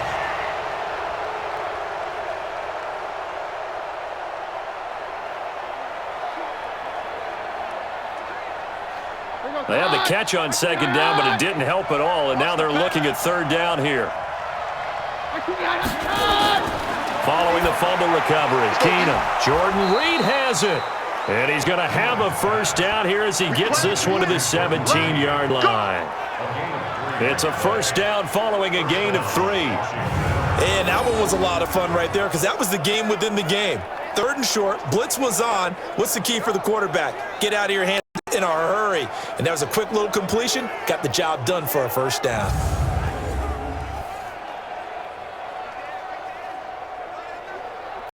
Keenum now. Perfect 8 for 8 to start the second half. Not bad. 1st and 10. To throw, it's Keenum. And down he goes. Keenum is sacked. Barreling in for the sack, Shelby Harris. It's interesting, partner, that most defenses try and guard the 35-yard line actively because they think the way kickers are about a 52-yard field goal, they're kind of giving up points. But you get even deeper into territory, you get into the red zone, they're going to guard it even more, which means more pressure, more blitzing.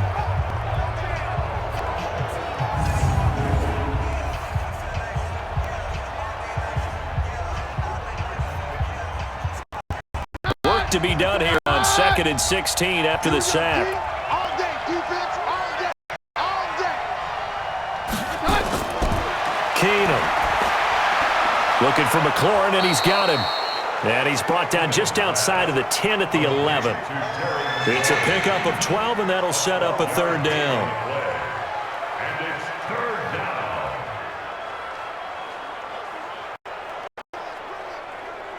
down. In their mind, certainly a field goal try would be a letdown. They had the great starting field position, now facing third down. Working from the gun, Keenum. And that is caught. Touchdown, Washington. Terry McLaurin there to make the grab as his guys are back within a single score. All the receivers in the league are plenty good enough, otherwise they wouldn't make it in the NFL. But the ones that go to the Pro Bowl, they have refined route running ability.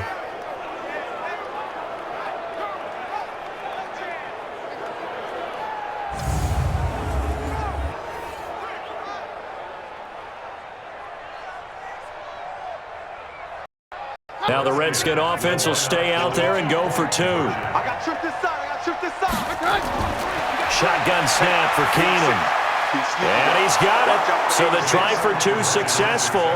And with it, they're back within a field goal.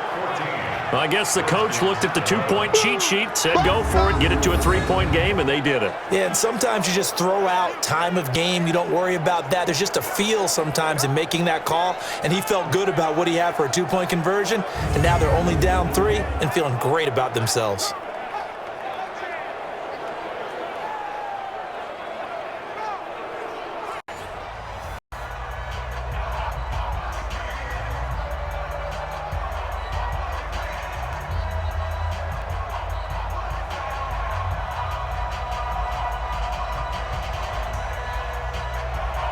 Following the touchdown, Dustin Hopkins will kick it away.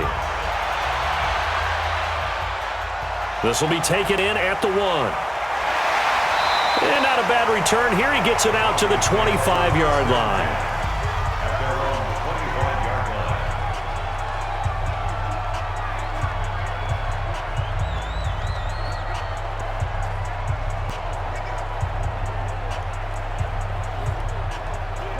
Denver offense at the line, ready to go. They have the lead. Now they'll be looking for some separation here as we begin the third quarter. I like the way you term that because now I think they go a little bit deeper into their playbook. They like what they did in the first half. That was okay. But in order to get the separation that you just talked about, change things up a little bit. Change your tendencies. Try and hit them a little bit more with some things they didn't see in the first half. We'll see if they do just that.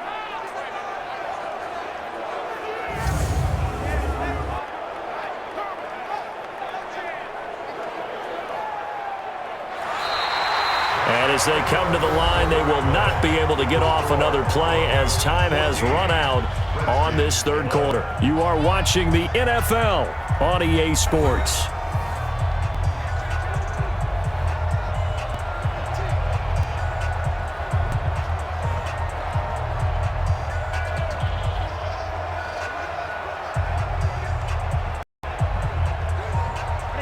Of a yard there to start out. That leads to a 2nd and 11.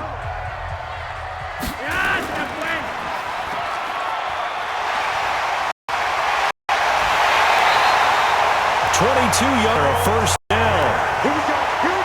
Well, probably the only thing he did wrong there was go out of bounds, nursing this fourth quarter lead.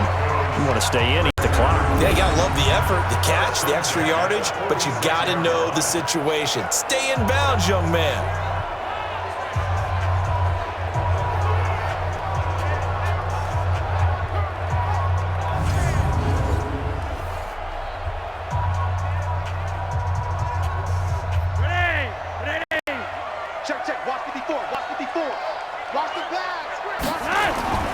On 1st and 10, it's Lindsey. And he works his way forward for about 4 up to the midfield stripe.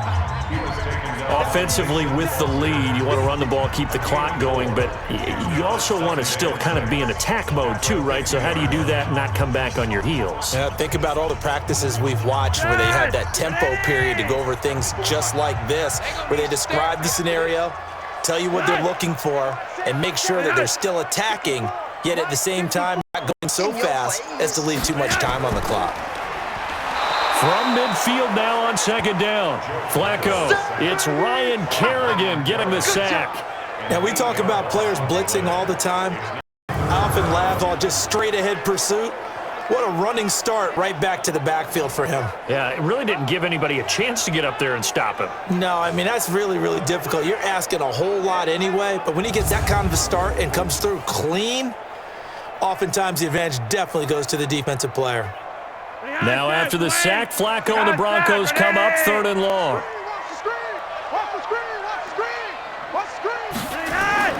3rd and long for Joe Flacco. And that is incomplete.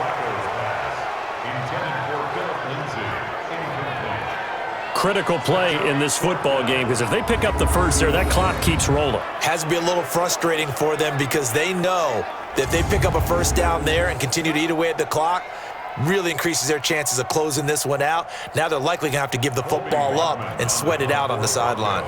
The Broncos send out their punter now. And surprisingly, this is the first punt of the game for either team. And a bit of a mistake there. This is well into the end zone for a touchback. Out comes Washington's offense as they get set to take over here. And things are starting to move in the right direction. They get the touchdown last drive, then their defense gets them the football back. Yeah, now they have a chance to get the lead if they can put something together here. And I'm eager to see how they decide to do it. Methodical, or do they want to take the big strike and go after it right now?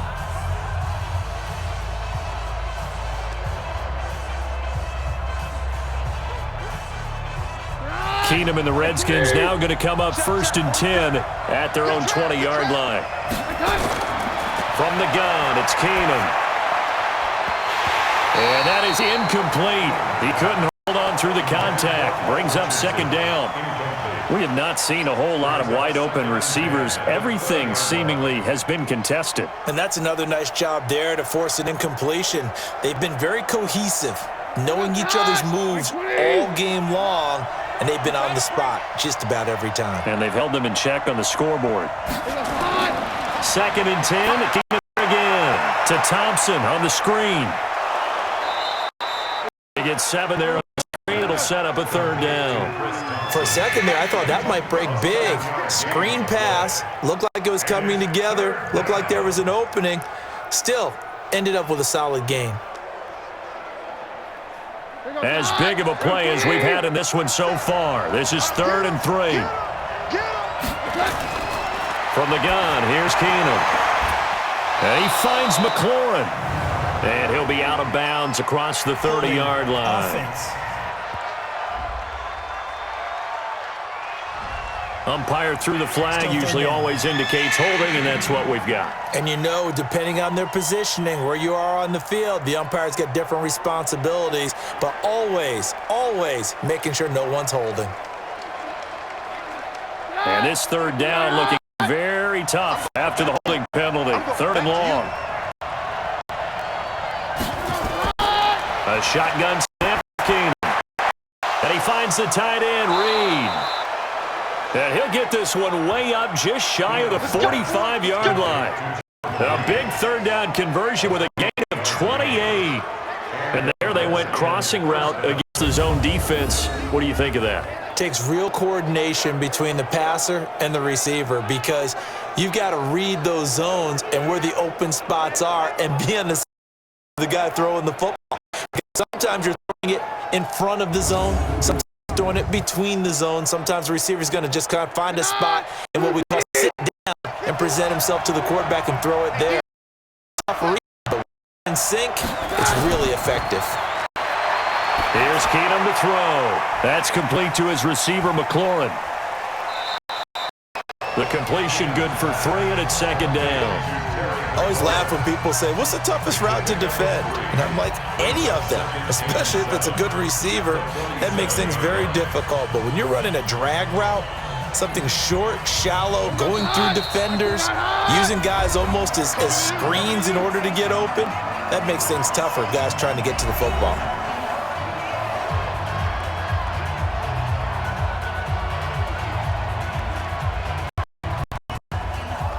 So it's Redskin football here as we welcome you back.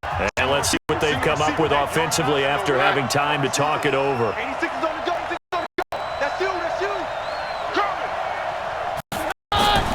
throwing again on second. Keenum, he'll get this to his speedster, Paul Richardson, and he'll be taken down at the 44-yard line. That one, a first down pickup of 8. I'm starting to wonder here, are they trying to prevent winning? Because right now, they're laying back and they're picking them apart, moving the ball downfield. I think they got to start bringing pressure towards the quarterback. First down now, but the clock continues to move. He'll look to throw. Oh, no, he lost the football. Call it luck or skill, whatever the case is, they're feeling good about just keeping the football there. Yeah, the biggest thing that they're calling it now, our ball. I mean, they don't care if it was luck or skill. Boy, the panic that jumps up in your chest when that ball's on the ground, whether you get it or your teammate gets it, as long as you retain possession, that's what you're looking for. There's a throw over the middle. It's taken in by his tight end. The Redskins now going to use the first of their 3 timeouts as they get the stoppage with 65 seconds remaining.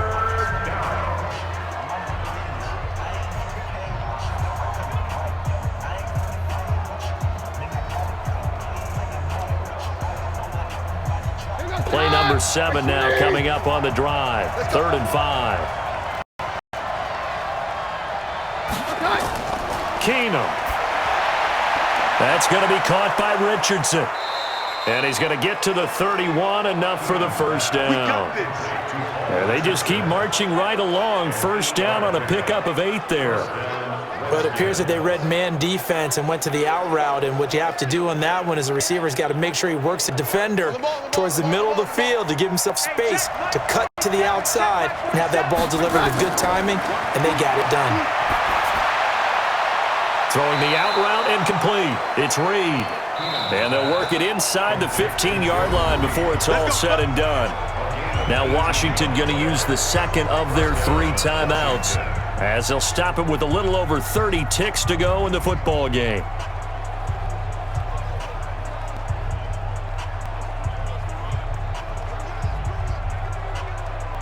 Here goes the high. Right 20. Check, 47. You. Back to throw. And this is caught. Touchdown. And they've taken the lead here in the final minute. How many people are watching this one right here who gave up? Because that score, they might want to try and rush back into this stadium. Yeah, what looks like is going to be the game-deciding score, although a little bit of time left, so you can't count your chickens before they're hatched. Well, they better come back in here and watch this one, because you and I, we're not going anywhere. We want to see this one play out.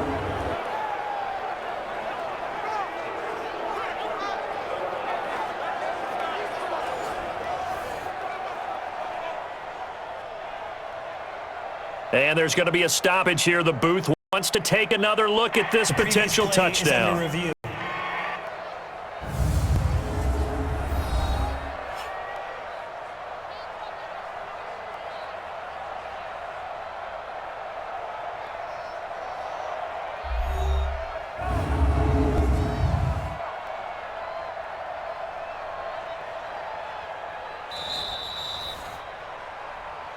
Keenum's pass complete to Josh Doxson. Touchdown, Washington. It took them an extra look, but they found out it is a touchdown indeed. The official says this one counts.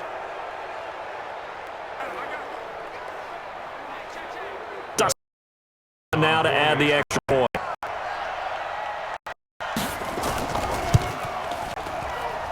And that will make this a 4-point game. A 10-play drive that time. And the result, a touchdown for Washington.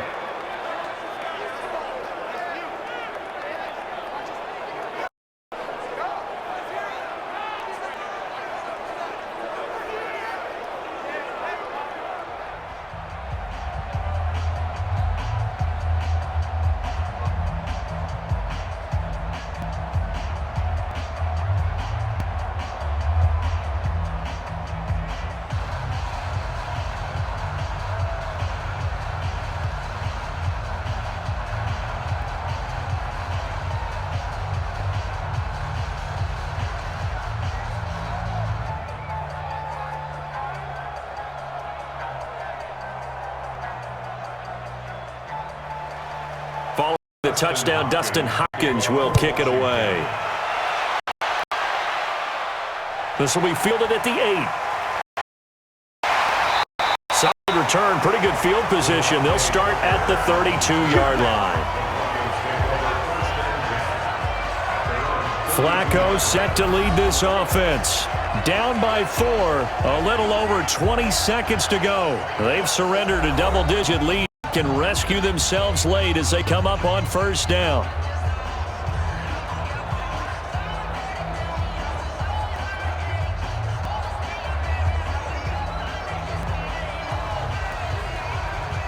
From the 32 now, first and 10.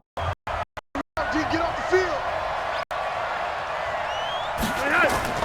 Setting to throw, Flacco. And all this is taken in one-handed. What a catch. What a catch and one-handed, and I'm starting to lose my awe about the play, and maybe I shouldn't. How much of this is the player? How much of it is the glove? Well, those gloves, they do have a little grip to them, They don't get that they? little extra tackiness to them now, and I know the guys in the NFL, the competition committee, some other places, they're talking about examining those gloves to see if they're having too much of an effect on the game. And, oh, a crusher there as it's intercepted. Picked up by the all-pro corner, Josh Norman. This home crowd, they're happy with that call. I like the way you said happy there, right? The so-called good guys didn't get a call. They feel like it's been that way all afternoon. You feeling their pain? They finally got one. Yes, they did. Only way to get the lead here, of course, with a touchdown, and that's what they're gunning for on first and goal. Flacco to throw, and that is incomplete. Clock with 5 seconds to go. He was looking to get it to Phillip Lindsay there, but it'll be second and goal.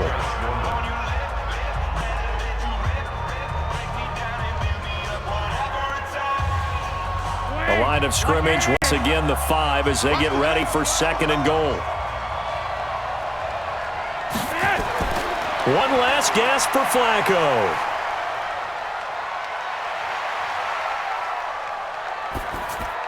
And this is incomplete, so no miss here on the final play, and this ball game is over. Well, no doubt an electrifying finish to have it down inside the 10-yard line. That final shot, though, they couldn't get it in the end zone, and that's all she wrote.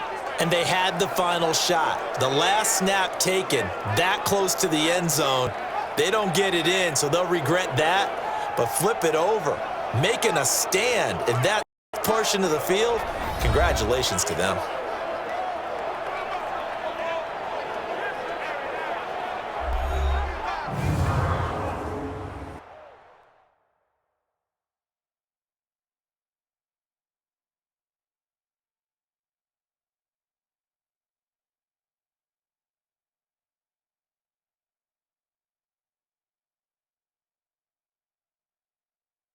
So that'll do it for my partner, Charles Davis, and the best darn crew in the industry. I'm Brandon Gaudin. This has been a presentation of the NFL on EA Sports.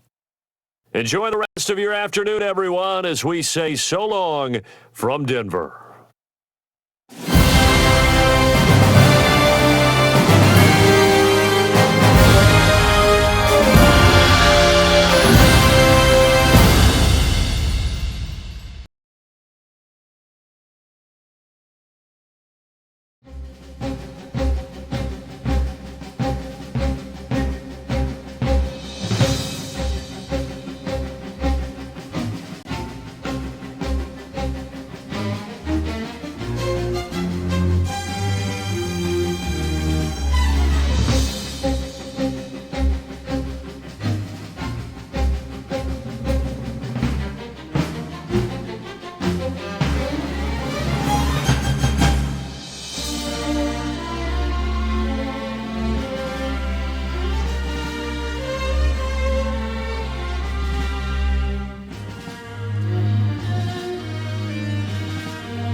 Hey everybody, it's the coach. Welcome to the special Saturday edition of the NFL on EA Sports. Up next, we've got what ought to be a great matchup between the Green Bay Packers and the Philadelphia Eagles. With that, let's get up to the city of brotherly love, Philadelphia. We're standing by for the call are Brandon Godden and Charles Davis. Thanks, Coach. Just north of the Delaware Expressway and east of Broad Street, we find ourselves at Lincoln Financial Field in South Philly. The scene in South Philly a few moments ago. Boy, the city of brotherly love is fired up. They're saying, "Fly, Eagles, fly," as they get ready to match up with the Green Bay Packers. Alongside my broadcast partner, Charles Davis, I'm Brandon Godden, and as we look at this matchup, every time there's something different to focus on. So I'll just ask you, what do you see here in this one? Well, Rembrandt, you've given me a pretty blank canvas to focus on, haven't you? Yeah. Where do you think I'm going to go with this? Oh, secondary? You know me well, right? In a game like this, it's always about the secondary. Can they handle the passing attack and make a few plays?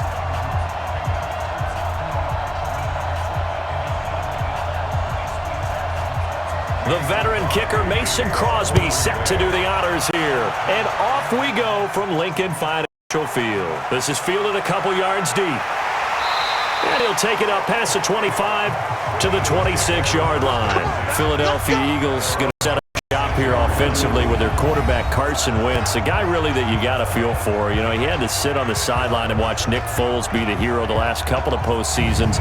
This year was finally healthy, making his first postseason start, and then got knocked out of the game in the first quarter after just 4 pass attempts. So unfortunate, because his #1 goal coming into this season was to be the starting quarterback for his Philadelphia team in all 16 regular season games, and he did that. Then he gets his first playoff start, healthy, able to lead his team at home with a chance to beat Seattle, and as you noted, 4 pass attempts about 9 minutes into the game, and he's gone. People questioning the hit. Remember, he became a runner on that play, not a quarterback. Doesn't get the same protection. Unfortunate weapon, but he had a marvelous finish. Down the stretch when they needed to win, Carson Wentz dragged that team to a 4-0 finish to win a division title. And all in all, the numbers good. His first 4,000-yard campaign, 27 to just 7 interceptions. So a lot for Wentz to hang his hat on going into the offseason. A big hitter to start the drive has him up near midfield here for 1st and 10. Now Howard. Looking for a seam, but finding none. He'll get back to the line of scrimmage, and that's it. Preston Smith there on the stop. And here are the starters for Philadelphia. An offensive line play is not something that comes to mind readily, but it's always a big key in a ball game. And already these guys, they're getting it done up front, as we've seen this rushing attack have some early success.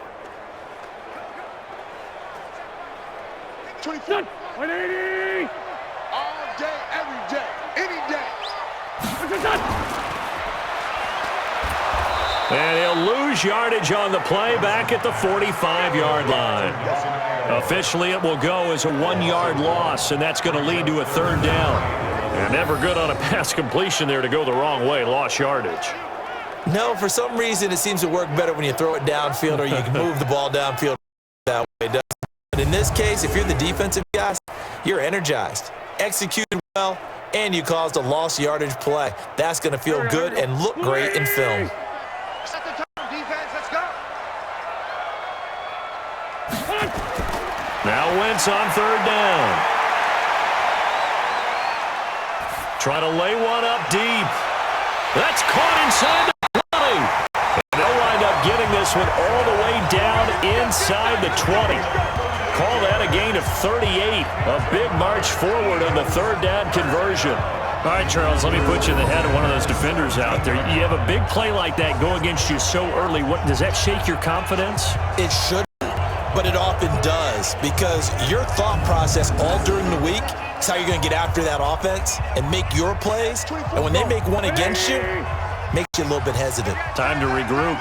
So the big play means just like that, they'll operate from the red zone now on 1st down. And he'll get 7 yards from the 17 to the 10 before he's taken down. It's a 7-yard carry to set up with a 2nd and 3. The impressive opening drive continues and just space being created by those guys up front. We're seeing this the same way, aren't we? We are seeing an offensive line, as this game gets started, as it starts to unfold, that they are dominating the line. He'll hit Jackson, complete. They only get 5 out of that quick slant, but that's good enough for a first. And a lot of people ask the same question all the time. Why do we see so many slants in the red zone? Well, the windows are tighter. Everything's more condensed. It has to be quicker, and you've got to deliver the ball on time. Your biggest worry, ball gets tipped in the air, because if that happens, then it's fair game for the defense. Here's Wentz to throw. Almost able to intercept it. That's one he would have liked to have held on to on this first drive. Instead, 2nd down. And a peek at the defense for the Packers. Mike Daniels is often underrated as a big-time defensive player in the NFL, but the Packers know his value. Short in stature, but that leverage advantage that he has allows him to get upfield, get underneath offensive blockers, and make plays in the backfield. In addition, very strong at the point of attack. A big-time weightlifter, got that from his dad, a former power lifter. Howard all alone in the backfield on 2nd and goal. They'll give it to him up the middle, and he is met in his tracks behind the line of scrimmage. That'll be a loss of a yard, and it leads to a 3rd down. Driven it down the field nicely here on the opening drive, but now it's put up or shut up. No doubt about it, because to make that type of a drive and ultimately kick a field goal would feel very disappointing. But I'm just wondering, is the head coach thinking, is this 4-down territory? Might he go for it? Now from back at the 5, this is 3rd and goal.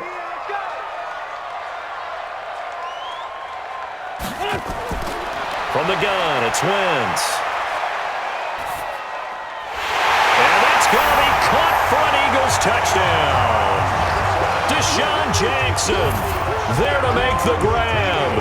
And the Eagles drive right down the field and score on the opening drive. They got to love that. 9-play drive results in 6 points. That means they're doing the dictating. That means that they've described how the game's going to go. They're playing at their tempo, at their pace. If you're on the other side of the ball, if you're playing defense, defense is not methodical. They've got to go in there and shake things up and create a little havoc. Elliott good on the extra point, and that makes the score 7-0. A good drive that time as they go 9 plays in all. The result, Philadelphia in the end zone.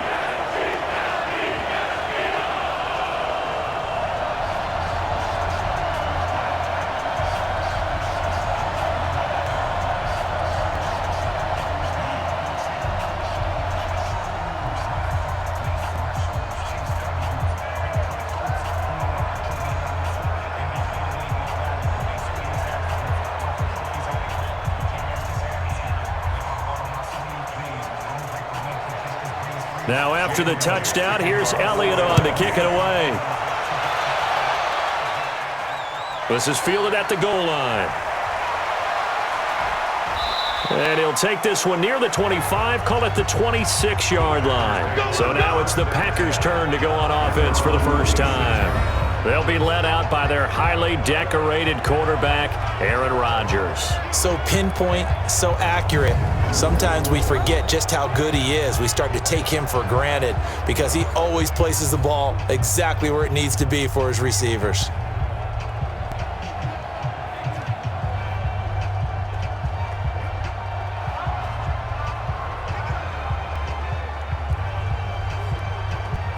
Rodgers will break the huddle and bring the Pack up 1st and 10 at their own 26. Shotgun now for Rodgers. Man open, that's Marquez Valdez-Scantling. And they work this well upfield across the 45. 22 yards on the catch and run, a 1st down. Defense gives up a touchdown on the opening drive. Offense, you got to want to get out there and get those points back right now. And that's a sharp throw there to get this drive off to a good start.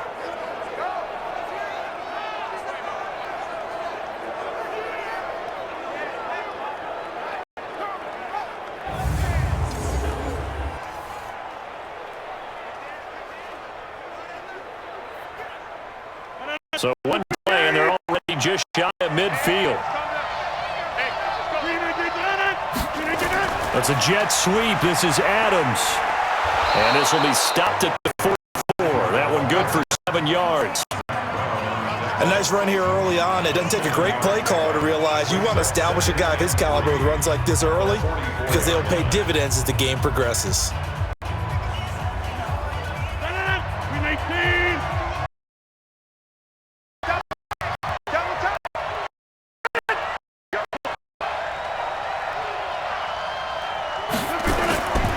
The first carry now for the BYU, Jamal Williams. And he'll be taken down as that will take us to the end of the first quarter of play. After one, 7-0 on EA Sports.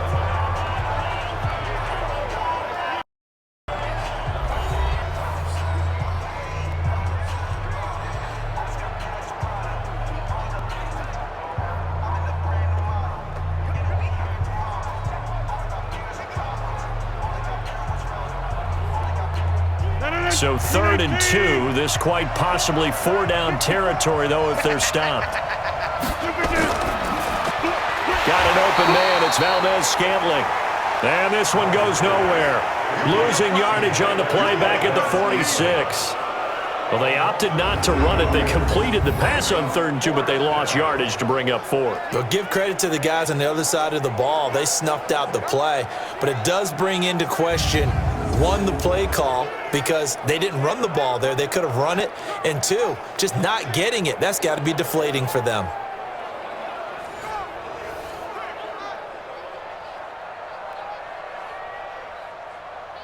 On 4th down, J.K. Scott ready to punt it away.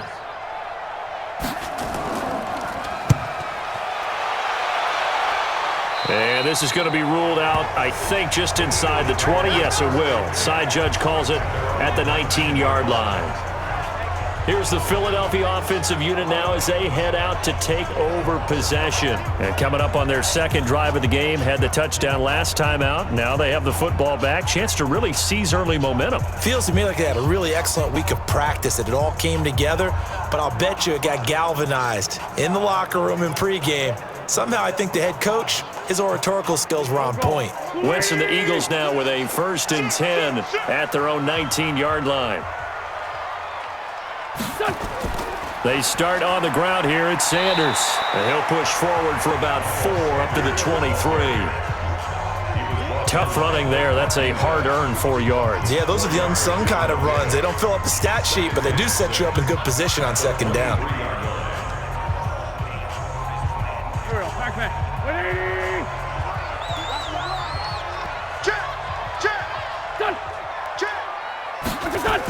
It's a 2nd down run with Sanders, and they'll take him down at the 31-yard line. That one, a 1st down pickup of 8. Tremendous blocking by the interior of the offensive line. They didn't just gash him there. They blasted a gaping hole for him to gallop through. I think if he comes back to the huddle, he better be giving them a whole lot of credit and thanking them for that much space to rumble. Line of scrimmage, the 31 now on 1st and 10. Under 10. Under 10. Now a fake on the give here as they try the run-pass option. That throw good for 4. It's 2nd down. A gain of 4. It's now 2nd and 6 at the 35-yard line. Done. 20. Check 26. Check 26. Single. Single slot. From the 35 on 2nd down. Wentz nowhere to escape, and he goes down. Zadarius Smith coming in hard there on the blitz, and he gets him 7 yards behind the line of scrimmage.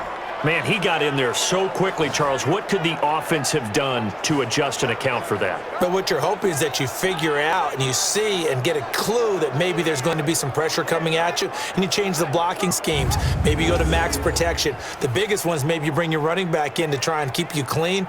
But in that case, that didn't happen. 0 accountability, and a sack resulted. Eagles coming up here on a 3rd and long, so Wentz and company with some work to do after the sack. Throwing is Wentz. Now he's going to go up top. Oh, he's got him in. Complete. And he'll have it past midfield almost to the 40 before being taken down. It'll go as an impressive 31-yard gain.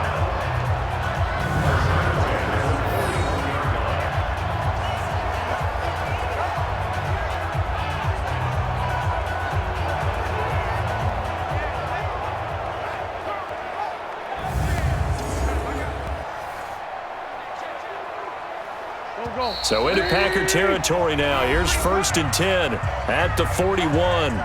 2 minutes on the clock, second quarter, 7-0 ball game.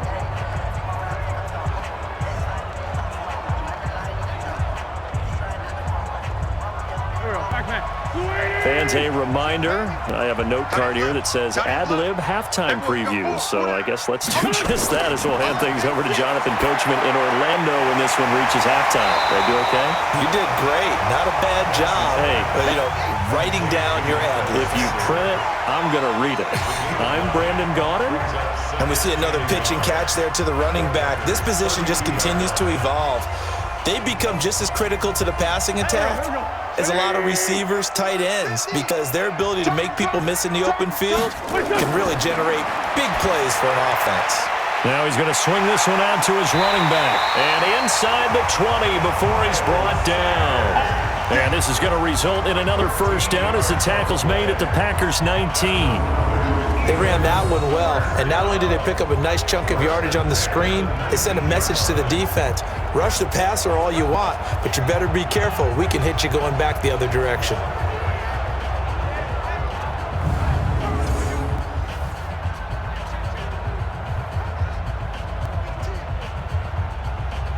Wentz going to lead his guys up 1st and 10.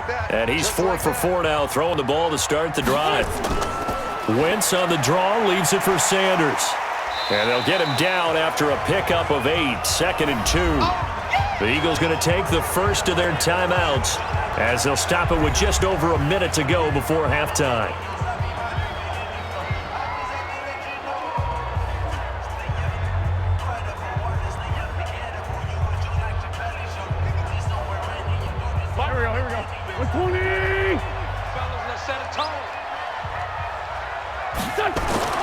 On 2nd and 2, Wentz.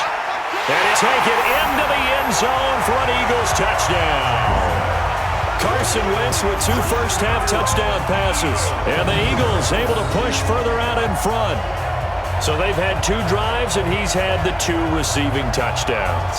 And how about a game plan where you decide to force feed or feature someone, and it works?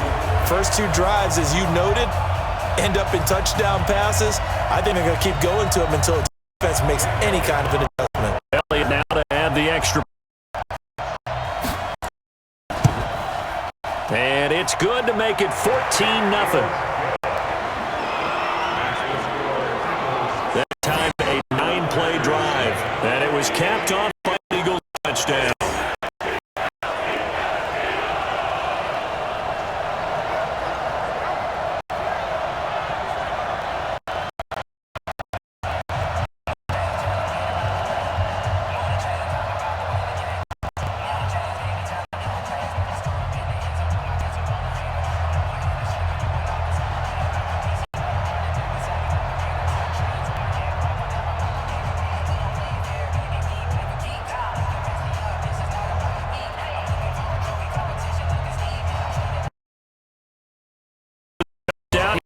Elliott on to kick it away.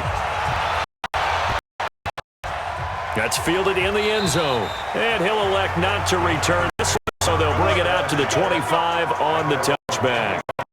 The Green Bay offense now about ready to take possession here.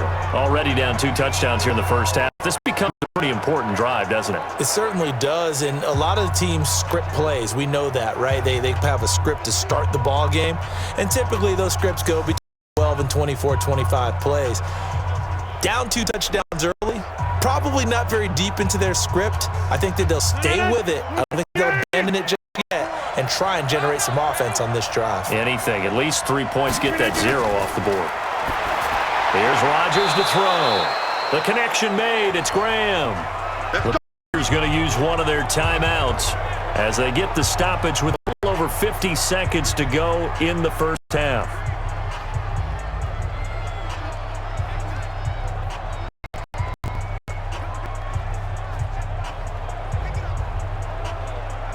So here's a 1st and 10 at the 38.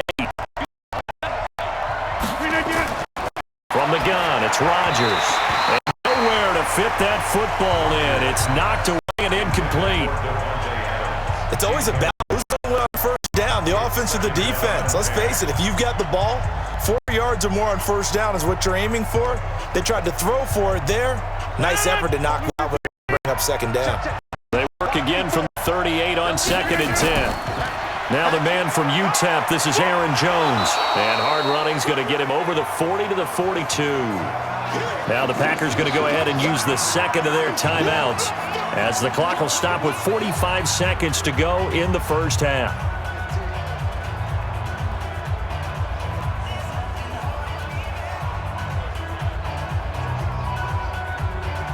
The Eagles call on the extra defensive back here as they prepare for a stop on 3rd down. Here we go. Working from the gun, Rodgers.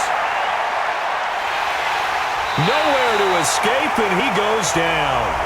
Now the Eagles will use the 2nd of their timeouts as they stop it here with just under 40 ticks to go in this first half.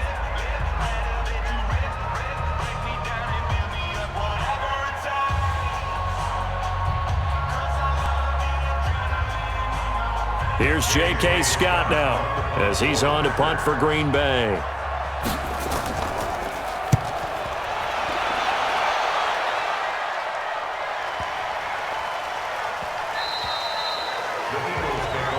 Come on, fellas. Carson Wentz and the Eagles make their way out to the field, and he's been good. 2 first-half touchdown passes, no interceptions so far. Does a lot for your confidence. Does a great deal for your team, gives them a lead, and they're feeling really good about how they're playing. I think he expects to throw at least another one. I was going to say, now he wants the first half hat trick, doesn't he? Oh, without a doubt. Go ahead and fling him on the field, folks. He wants that type of celebration. Just over 30 seconds to go in the half. They've got it 1st and 10. They'll indeed try to run it out as they start on the ground. And he'll just push his way forward for a few as the clock will run. Zadarius Smith able to get him down. They tried a quick hitter inside, but that one was swallowed up because what they're hoping, those big defensive linemen will take the bait and move laterally and open up a crease that they can run through. Didn't happen on that play. A final shot before half for Wentz. And he's going to go down. Couldn't get a throw off with the pressure. Maybe that was for the best, as that brings us to the end of this first half of play. So we have come to halftime in what's already a 2-touchdown game. As we'll send you down the coast now to Orlando, that's where we find Jonathan Coachman, ready with our EA Sports Halftime Report. Coach. Okay, right, Brandon. Thanks very much. And welcome in, everyone, to this slimmed-down version of the EA Sports Halftime Report. This one has certainly been one-sided to this point. It's a 2-touchdown difference as the teams have already come back out onto the field for the second half. So let's get you back out as well to Brandon Godden and Charles Davis. All right, Coach, thank you, and we welcome everyone back for quarter number 3.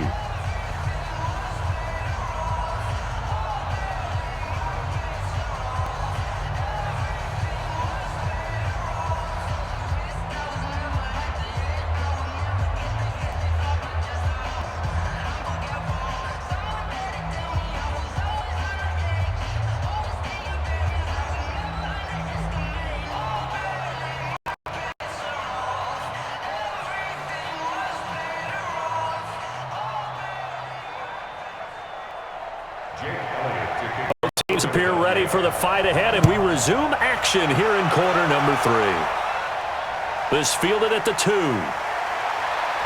And he'll take this across the 25, a couple extra yards up to the 27-yard line. And Green Bay getting ready to go as they take the field. They come out here with a 0 on the scoreboard. What was said in that locker room? That's what I want to know. I would love to have been in there because I often have the feeling that there's a lot of shouting, screaming, people upset. But typically, halftime are a lot more clinical than that. And in this case, are they upset that the plays weren't working because of execution, or did they think they were just bad plays to call? Yeah. We'll find out pretty quickly here if they feel like they had something going, but they just need to do it a little better or not. We'll find out. The second half starts with a carry by Jones. And they will stop him after a fairly minimal pickup.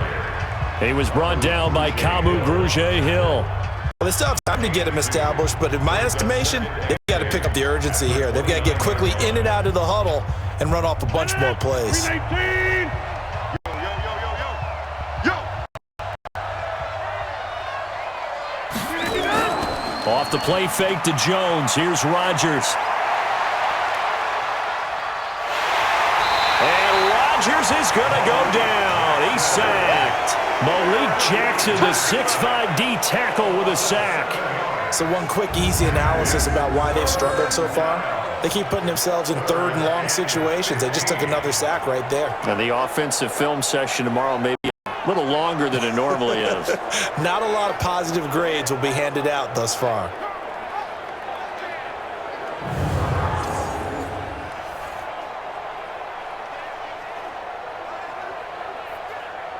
Rodgers now, after the sack, he'll lead the pack up on 3rd and long.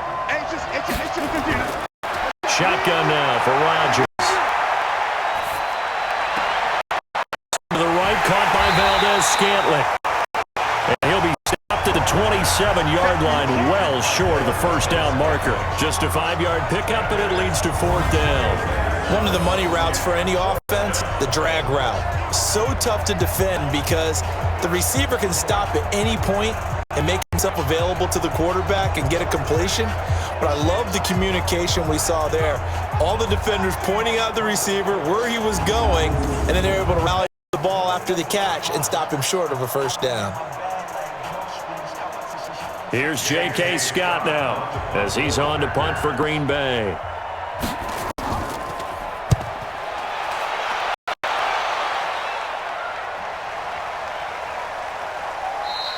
And he couldn't get the check up. That kicks all the way to the end zone for a touchback.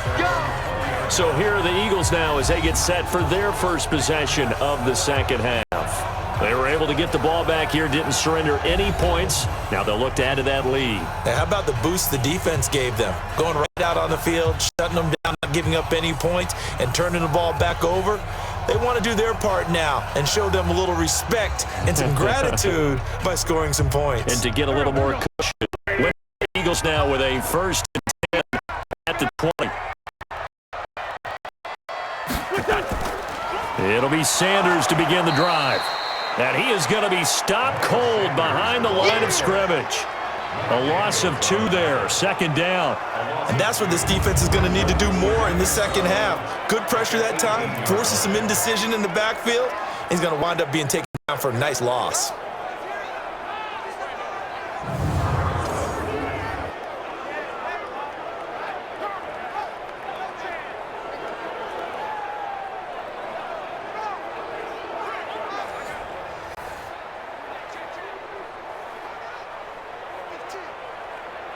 First play of the drive goes the wrong way. Here's 2nd and 12. Shotgun now for Wentz.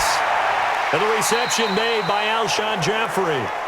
6 yards is the pickup, and that'll lead to a 3rd down. He decided to run a hitch route. It really helps to have a guy who can turn it loose. And, boy, he rifled one in there on that one. Not much run after catch, but it worked really well. And it looks like we had a dime set here defensively. 6 DBs in the game. On the draw, here's Sanders. And he won't be close to a first down as he runs into a wall right around the line of scrimmage. No gain on the play there, and it'll bring up 4th down.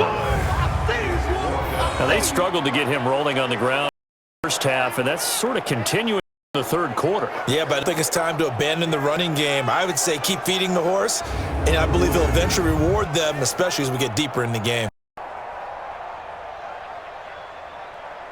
Here's Cameron Johnston now. And the way this offense has moved the ball, he hasn't been needed till here in the 3rd.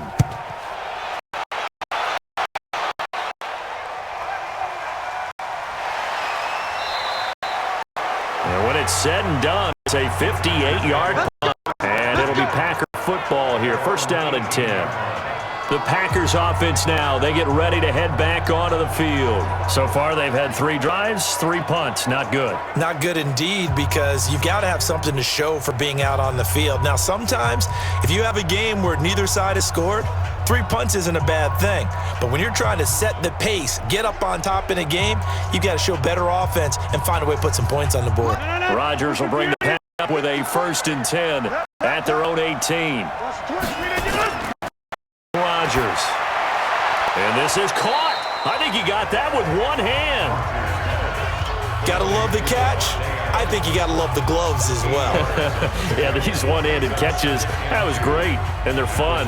They're becoming a little more ho-hum, aren't they? Yeah, they really are, and I know that it sounds like we're taking credit away from the guys, and we don't mean that at all. They really work hard on this one-handed catch thing, but I think the gloves have to be helping in a big way.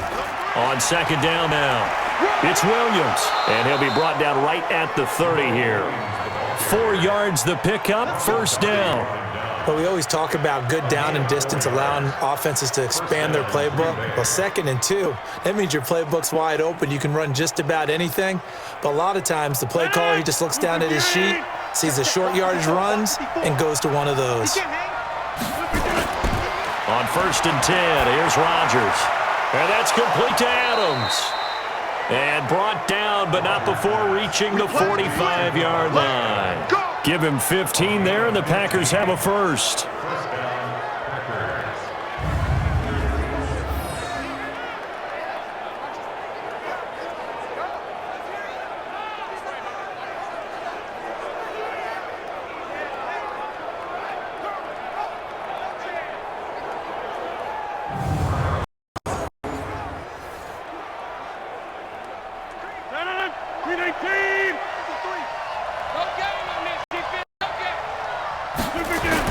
Now a 1st down carry by Jones.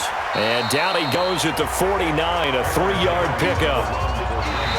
And that's one of the reasons you like to blitz even on rundowns. It confuses the blocking assignments. It doesn't allow those offensive linemen to get up to the 2nd level. And welcome back. We are in the city of brotherly love, Philadelphia. It's the Packers who have the football, but in need of points as we begin quarter number 4.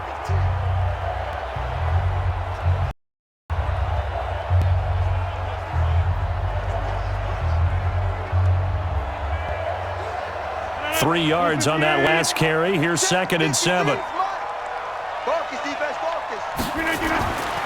Now it's Rodgers. And his throw here's incomplete. I know our vantage point might be a little bit better way up here, but that looked like an ill-advised throw to me. I didn't see anything open, and this play just didn't look right from the beginning. It did not. I thought he might get outside and just chuck it away. Dangerous pass, incomplete. The Packers on 3rd down, 0 for 3 to this point. They could use a conversion. This is 3rd and 7. Now Rodgers to Valdez-Scantling over the middle. 2 yards is all they'll get on the completion. It's 4th down. You got the big lead defensively. Willing to give them that underneath stuff, right? And this is why you work on your tackling. Tackle them after the catch, inbounds, keep the clock running. Just go ahead and bleed the game out that way.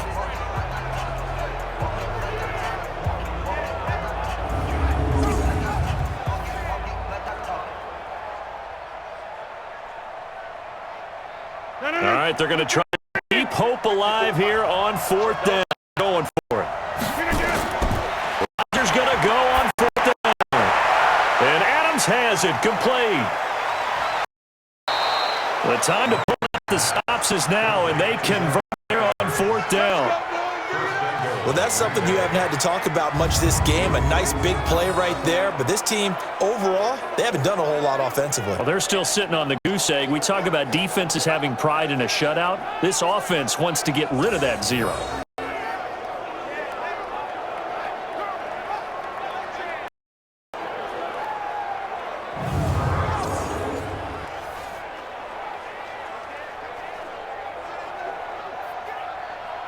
First and goal, and they got to be thinking a chance to get right back into this football game. And again, it's Rodgers. And he will get this into the end zone. Touchdown, Green Bay. A 5-yard touchdown as his guys are back within a single score. The touchdown all set up by the big play one snap before, but they finish it off here with a shorter completion, this time for the score. I like how they stuck with what got them there, right? The big pass play, got the momentum going, right? You create it with a play like that, and you come right back with another pass play to finalize things off.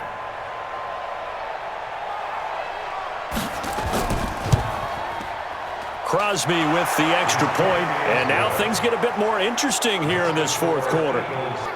So that drive goes 8 plays, and it ends with a Packers touchdown.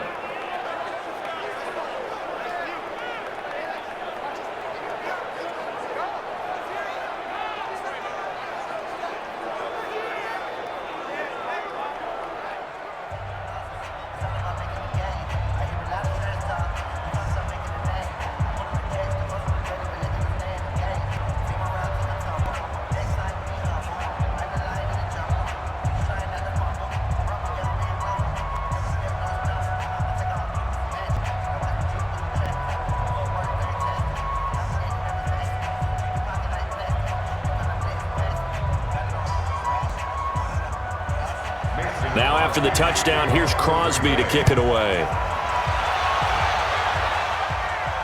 This is taken at his 4. And he'll take this across the 25, a couple extra yards up to the 27-yard line. Philadelphia getting set to take the field. They've been asleep for a little while on this side of the football, Charles, and the score is just a one-score game now. Haven't had any points this half. What gives? Let's go old school here, all right? Let's get back to the basics. Get back to running the football, high percentage throws. Find the guys that eat pressure and make plays for you and make sure they touch it. Wentz and the Eagles now with a 1st and 10 at their own 27. To throw is Wentz. His throw incomplete. He was trying to get it to Zach Ertz that time. And it's 2nd down. Well, this at least is the right idea. I think they've got to get the tight end more involved. He had just 1 target in the first half, incomplete. Now incomplete here with the first target of the second half. Yeah, should not stop them at all from going back to him, though. Find him. Find him. 2nd and 10 now from the 27. Wentz on the give to Sanders. And he'll get about 3 here as he's out to the 30.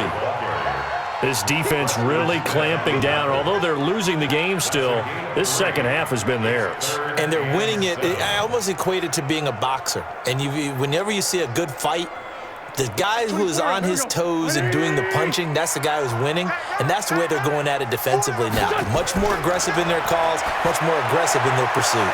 Now they set up the screen. That's complete. And they take him down, losing yardage back at the 27. That'll set him back with a loss of 3 on the play. And that'll bring up 4th down. I hate to surrender the football when you're nursing a slim lead, but they're going to have to punt it away. Trust that defense. It's the right play at this stage of the game as well. You don't need to press it here because you do have that little bit of a cushion, and you count on your D to make it stand up. Here's Cameron Johnston now as he's on to punt for Philadelphia. And this is away. It's a high kick, and he got all of it. And that one hits at the 7, but bounds into the end zone, and that'll be a touchback.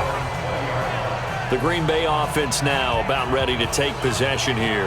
Last time they were out here, they had the benefit of good field position, led to a touchdown. This time, they're going to have to work for it. They are, but with that last drive that culminated in a touchdown, I think they carry that confidence into this one. Doesn't matter where you start with the football now, they have to feel great about their opportunity.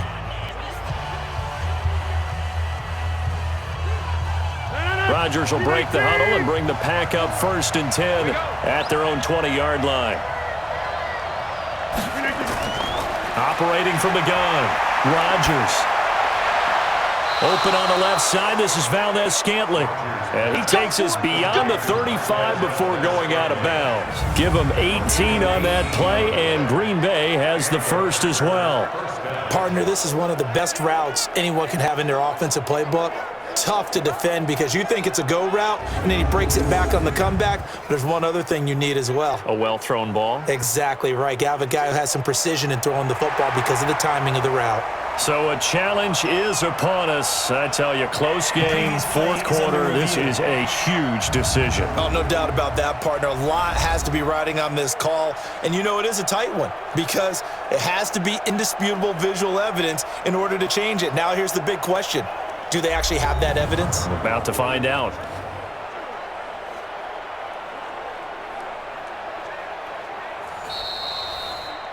Rogers pass complete to Marquez Valdez-Scantling. Well, he challenged the play. It did not pay off. And that means he lost a timeout in that challenge. And as a coach, you hate that. Don't know if you took the advice of the player, you threw it yourself, but it didn't go your way. At the end of the day, it all comes back to the head coach. He has the final determination on whether to actually challenge the play or not. In this case, it didn't pay off for him. And that's got to be so heartbreaking. You throw that flag, you probably feel really confident, and then all of a sudden, boom, you lose the challenge. Yeah, when you take a look at it, you're throwing that flag because you believe you're going to be right. And when it comes back the other way, you have to regroup. The improv on the scramble there gets him 6, and it'll be second down. They brought the blitz that time, and I thought they were going to get to him, but instead, he flipped it on its ear and ended up picking up positive yardage. I thought he was dead to rights, but you are exactly correct, sir. Able to turn that into a positive gain. Come on out here. Come get some. Come get some. Come on here. Come get some. We can get it. To throw again on second down. Rodgers. And he finds his tight end, Graham. He's been quiet today in the passing game, just his second catch. Yeah, and people have to come up with schemes to limit him. And what a lot of teams do, they'll double him, use a linebacker underneath, a safety over the top. Sometimes they'll just take a corner, maybe their third corner if he's a bigger guy, and put him on a man-to-man to try and limit his touches. Just keep mixing it up, give him different angles, different looks, like a good boxer does. And he's got a first down as he's up to the 48. He needed a yard. That's what he got, and it's going to earn him a new set of downs. First down, Packers.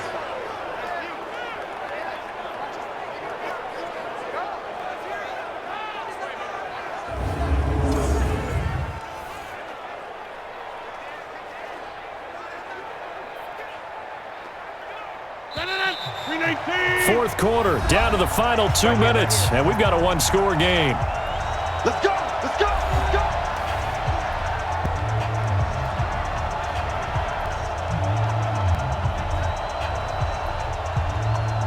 So it's Packer football here as we welcome you back.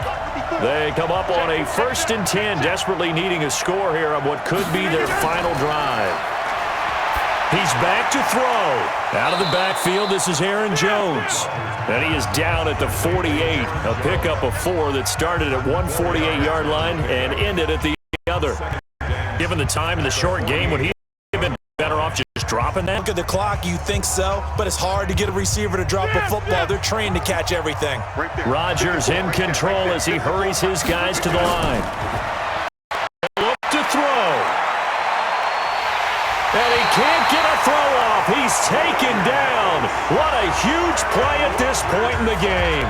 The Packers going to use one of their timeouts as they'll get it with just under 90 seconds remaining.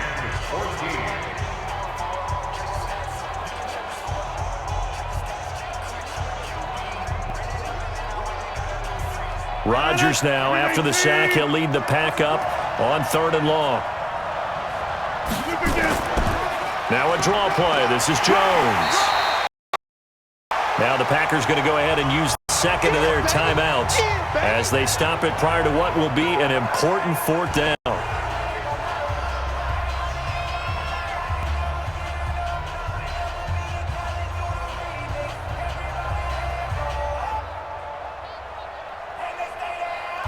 One score down. Here we go. They're going to go for it here on 4th down. Rodgers to throw for it on 4th. Open here is Allison. That's complete. And now this is going to depend on the spot. And they say he's just short. Well, their first 4th down attempt earlier was successful.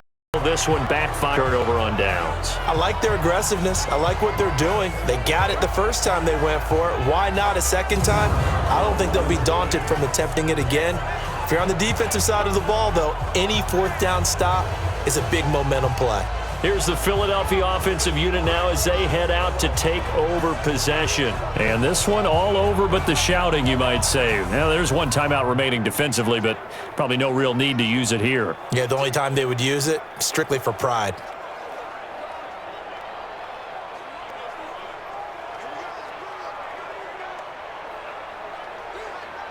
So good starting field position for them here as they come up 1st and 10 at their own 43. The Eagles in the victory formation as they take a knee.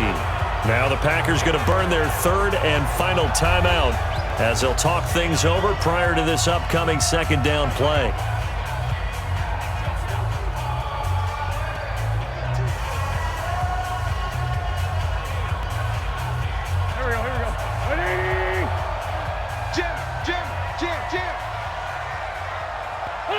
The Eagles in the victory formation as they take a knee. It's a loss of a yard, bringing up 3rd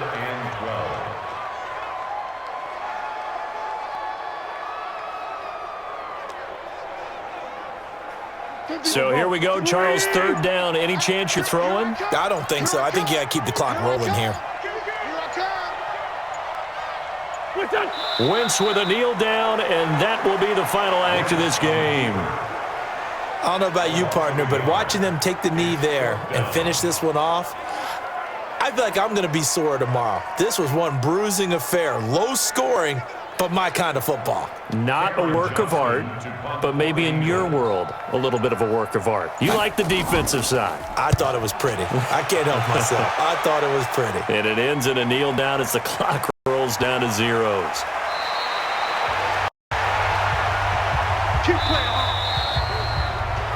Well, going into the final play of this game, they knew that they needed some type of a miracle there at the very end, but they couldn't get it done. However, we were treated to really a spectacular affair. Even though they didn't finish it off, you're exactly right. They took us down to the last play. You were wondering, could it happen? Possibly, even though we both knew it was a long shot.